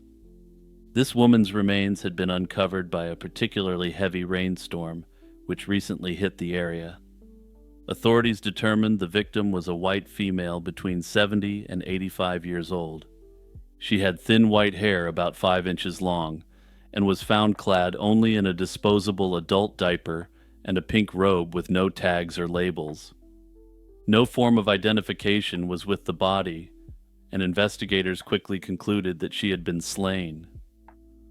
The mystery of who this woman was and how she ended up in a shallow grave would haunt detectives for decades. The discovery on March 9, 1994, set off an immediate investigation by the Riverside County Sheriff's Department. The remains were located several miles off any paved road, indicating that someone had gone to great lengths to conceal the body in the open desert. An autopsy and examination of the body provided some critical clues about the victim's condition. She was petite, approximately 5 feet 1 inch tall and about 100 pounds, and appeared frail and sickly. Notably, medical examiners found severe bed sores all over the backside of her body. These painful pressure sores indicated that the woman had likely been bedridden and completely immobilized for a long period before her death. This suggested she had been under someone else's care and likely in extremely poor health. Investigators also observed that the elderly woman had no teeth and was not wearing any dentures at the time she was found. She had no jewelry or personal effects on her, and the pink bathrobe she wore bore no identification marks. All of these factors made identifying her extremely difficult, as there were no obvious initial clues to her name or background. With no ID on the body, investigators turned to missing persons reports and public outreach. They created a composite sketch of the victim's face in hopes that someone would recognize her. This sketch, a penciled rendering of an elderly woman with her hair pulled back, was circulated in local media and to various agencies. Authorities were hopeful that an acquaintance, neighbor, or relative might see the likeness and come forward with a name. Additionally, given the victim's advanced age and medical condition, police checked with nursing homes and hospitals to see if any patients had gone missing. They also looked for any reports of missing elderly women in Southern California around that time, but despite these efforts, no matches were found. No family members contacted the sheriff's department, and no caretakers reported a patient missing. The anonymous victim came to be known only as the Chiriaco Summit Jane Doe, and as months turned into years, the case went cold. Throughout the late 1990s and 2000s, the unidentified victim's case sat on the shelf with few new leads. In 2009, the case details were entered into the newly formed Name Us database. This ensured that her physical description and circumstances were accessible to law enforcement nationwide. But even with wider circulation, her identity remained a mystery. Periodically, investigators revisited the case, but without a name or any new evidence, progress was limited. The passage of time led to growing speculation about who this woman was and how she met her fate. One puzzling aspect was that no missing person report ever matched the victim. In fact, it was later confirmed that the Jane Doe, as she then was, had never been officially reported missing by anyone. For law enforcement, this was a troubling clue. It suggested that those who knew the victim in life either were unaware of her disappearance or had reasons not to report it. Over the years, the leading theory that took hold was that the victim may have been slain by someone close to her. They may have found themselves unable or unwilling to continue caring for a sick elderly relative. The presence of bed sores supported the idea that she had been bedridden and completely dependent on others. However, without an identity, it was impossible to confirm any such theory. It wasn't clear whether she was a local resident of the Coachella Valley or brought in from elsewhere, potentially even out of state. All authorities knew for certain was that an elderly woman had been slain somewhere else and then dumped in the desert, and nobody had stepped forward to even report her missing. As the case languished, forensic technology was advancing. By the 2010s, DNA analysis had become a game changer in cracking unsolved cases such as this. In the 90s, DNA testing was in its infancy and typically required substantial good samples. But by the 2010s, even old degraded remains could sometimes yield a DNA profile. Another problem was that DNA could only be tested against people who were in databases themselves, or had very close relatives in them. In this case, biological samples had been preserved, but earlier attempts to identify her through DNA were unsuccessful because there was no matching profile in law enforcement databases. She had likely never been arrested or entered into any criminal database, and her immediate family's DNA wasn't in any database either. Traditional forensic DNA comparison hit a dead end, but the new technique of forensic genetic genealogy offered a different approach. In 2021, the Riverside County Cold Case Unit decided to apply advanced DNA techniques to the decades-old mystery. They partnered with Othram, a Texas-based laboratory specializing in cold case identifications.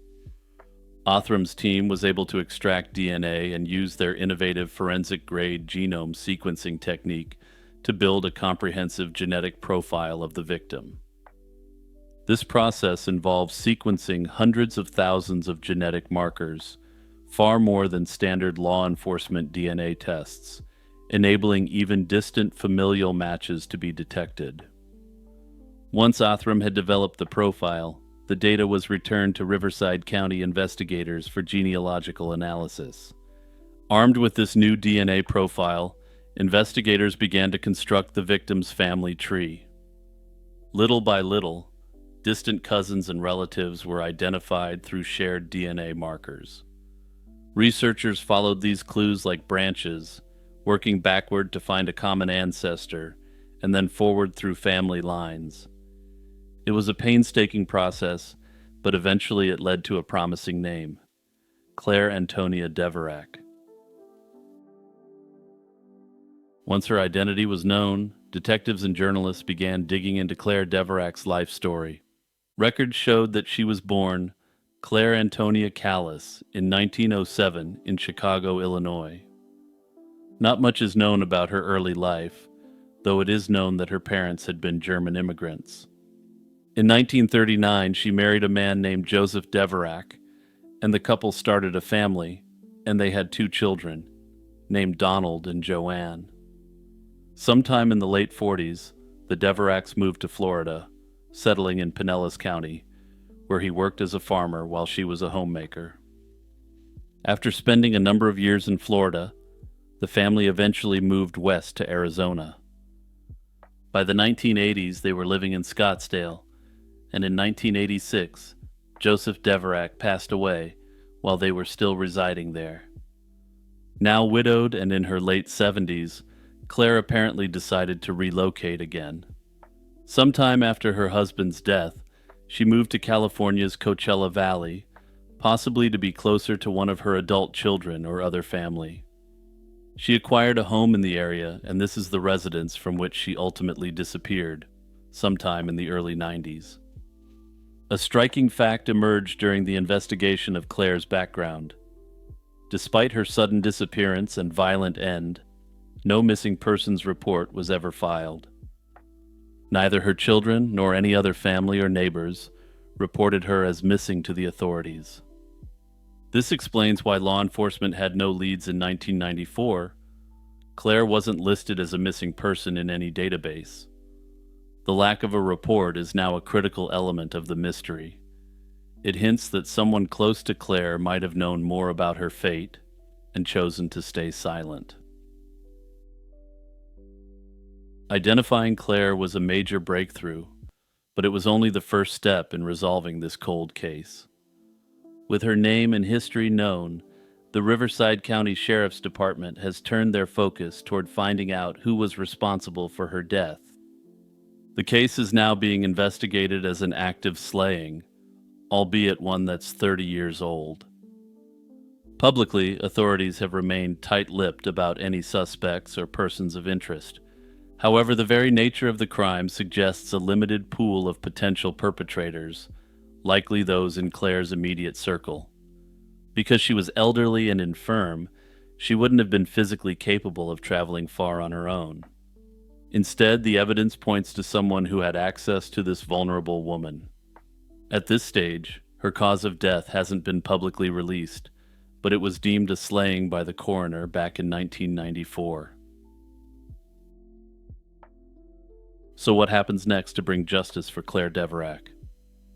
Aside from the obvious first step of taking a very close look into her family, there are some other less obvious steps that could be taken. An effective investigation may begin with a close review of Claire's financial footprint, treating her bank and Social Security activity as a potential roadmap to her final months.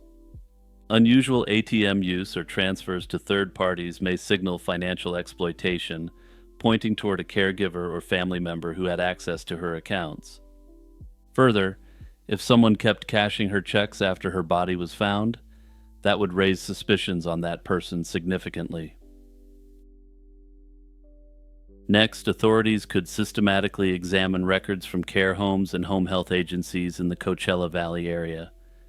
Intake forms, admission dates, and nursing notes could reveal when Claire last received professional care and who was responsible for her daily needs. Cross-referencing staffing rosters with incident reports may uncover witnesses to neglect. Unfortunately, these records may now largely be destroyed, not as an attempt to eliminate evidence, but due to regulatory record-keeping requirements. Finally, the authorities may want to consider a further investigation of the shallow grave. Given advancements in ground-penetrating radar, it's always possible that further evidence which could fully solve this case remains out there in the desert. The Bible has been the subject of countless studies, interpretations, and debates over the millennia. One of the more intriguing and controversial theories associated with it is the concept of the Bible Code, also known as the Torah Code. This theory suggests that hidden within the Hebrew text of the Bible are coded messages that can predict future events or reveal divine knowledge.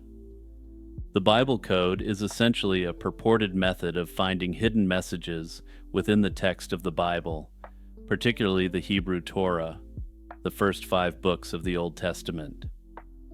The concept hinges on equidistant letter sequences, also known as ELS. In this method, letters are selected at regular intervals within the text to form new words or phrases.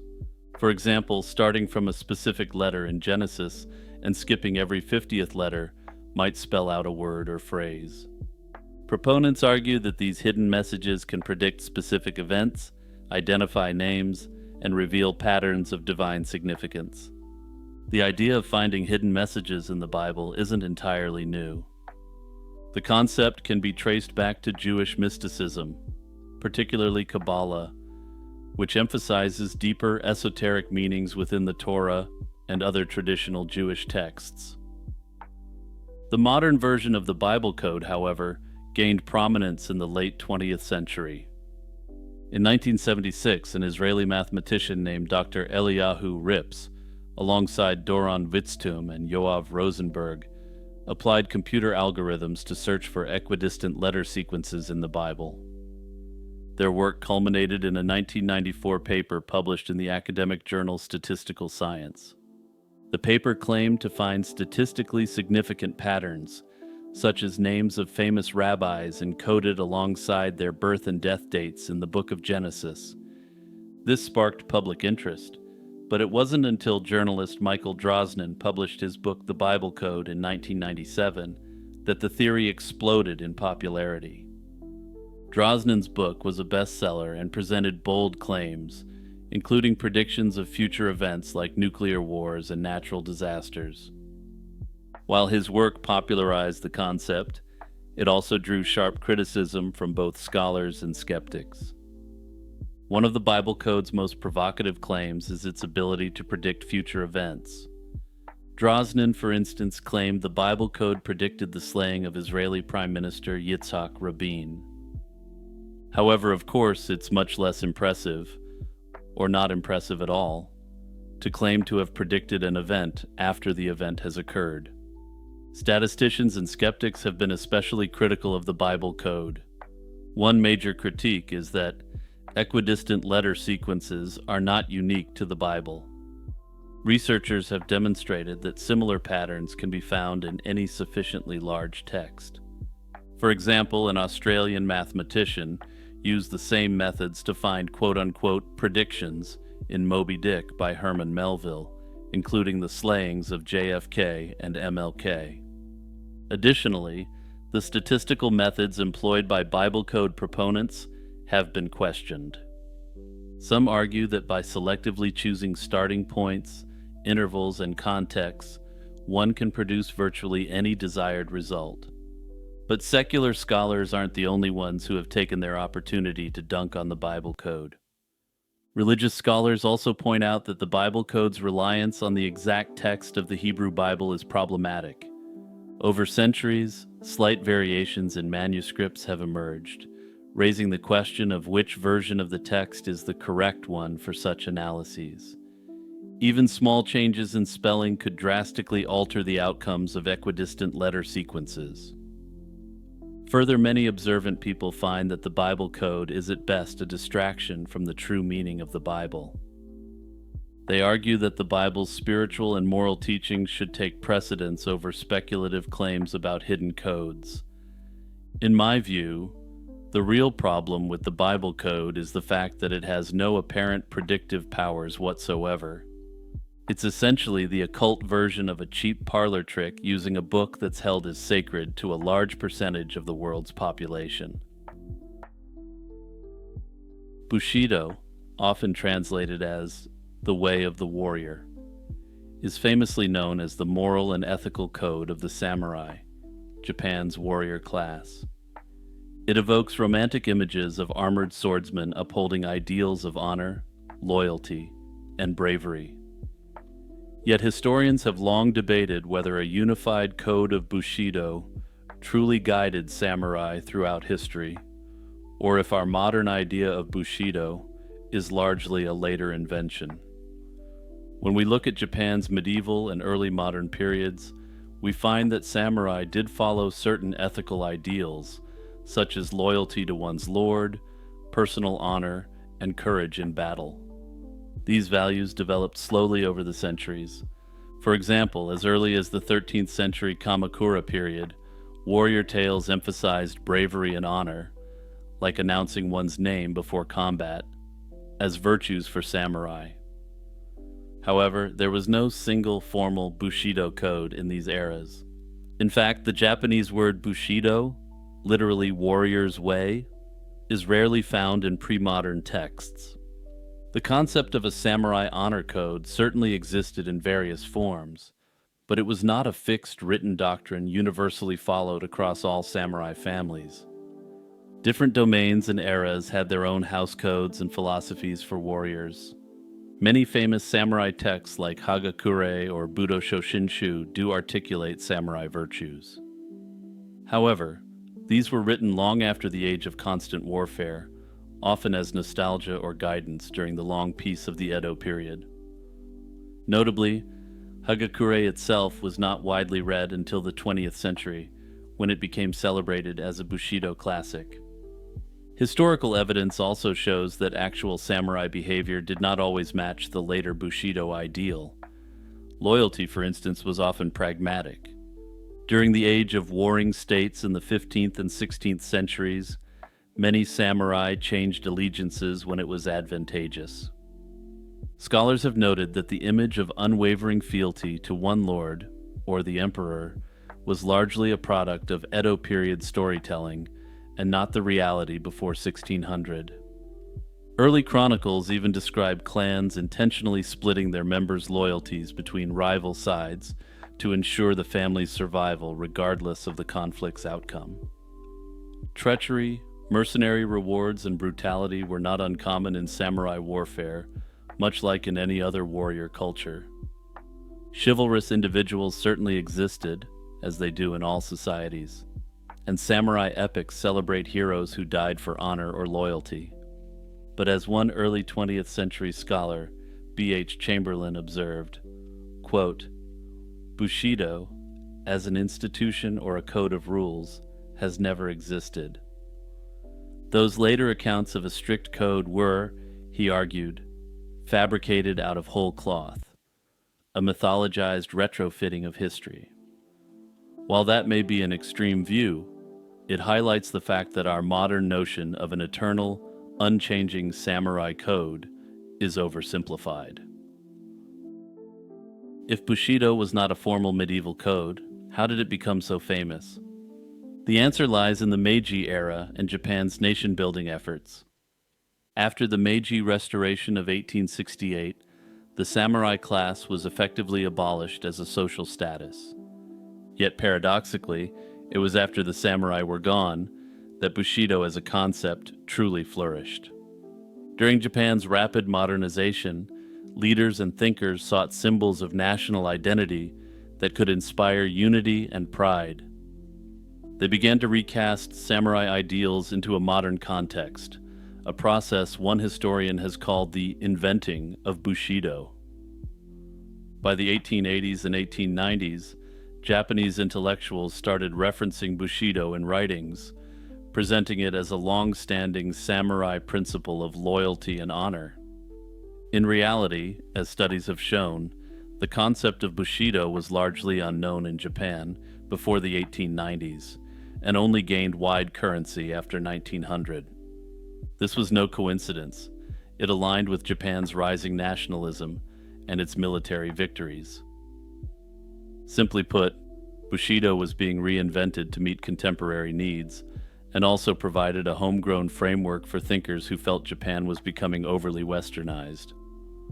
Further, it wouldn't have made sense for the general populace to have any meaningful understanding of Bushido prior to this time. When the samurai class existed as an institution, they ruled over peasants who didn't share the same rights, privileges, or responsibilities that they did. As Japan modernized, these varying social classes needed to be formed into a cohesive history. One of the most influential figures in this reinvention was Nitobe Inazo, who in 1900 published Bushido, The Soul of Japan. This book, which was written in English for a Western audience, stitched together samurai anecdotes, Confucian ethics, and his own ideals to explain Japan's samurai spirit to the world. Tellingly, Nitobe portrayed Bushido as a timeless code of virtues: benevolence, honesty, honor, loyalty, akin to a Japanese form of chivalry. He downplayed violent or feudal aspects and emphasized moral virtues, making Bushido palatable and even admirable to Western readers. The timing was perfect. Japan's stunning victory in the Russo-Japanese War in 1905 drew global attention, and observers latched onto Bushido as an explanation for Japanese soldiers' bravery. Nitobe's romanticized version of Bushido thus profoundly shaped both Western and Japanese perceptions. Ironically, the Japanese public themselves read Nitobe's ideas only after they'd been validated abroad, and a Japanese translation of his book did not appear until 1908. During the Meiji and Taisho periods, Bushido concepts were woven into Japan's military ethos and education system. Textbooks extolled samurai loyalty and sacrifice, which were now fully transferred to loyalty to the emperor and nation. The context was changed from loyalty to one's immediate lord in a feudal-type structure to loyalty to the emperor and the Japanese state. By the 1930s, this had evolved into what was called Imperial Bushido. Under Imperial Japanese ideology, especially leading into World War II, Bushido was used as a rallying moral code for soldiers and citizens. The feudal loyalty of samurai to their lord was reinterpreted as absolute loyalty to the Japanese state and people, both of which were embodied by the emperor himself. Self-sacrifice and honor in death were emphasized to encourage military fanaticism, contributing to phenomena like kamikaze pilots and the ethic of fighting to the last man. The government actively promoted this warrior spirit. For example, schoolchildren were taught samurai stories of selfless loyalty, and soldiers were issued manuals on the imperial way of the warrior.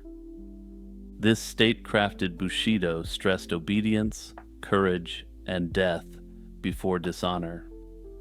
Bushido had thus been nationalized, turned into a tool to foster unity and militarism. However, when Japan was defeated in 1945, the Bushido-fueled militaristic spirit largely collapsed. Many Japanese became disillusioned with these ideals, seeing them as having been misused to justify war and sacrifice. In the post-war era, direct references to Bushido in Japan became rare and even awkward, except among die-hard nationalists. The post-Meiji journey of Bushido shows how a once obscure concept was repackaged in modern times, partly invented and partly resurrected to serve contemporary ideologies.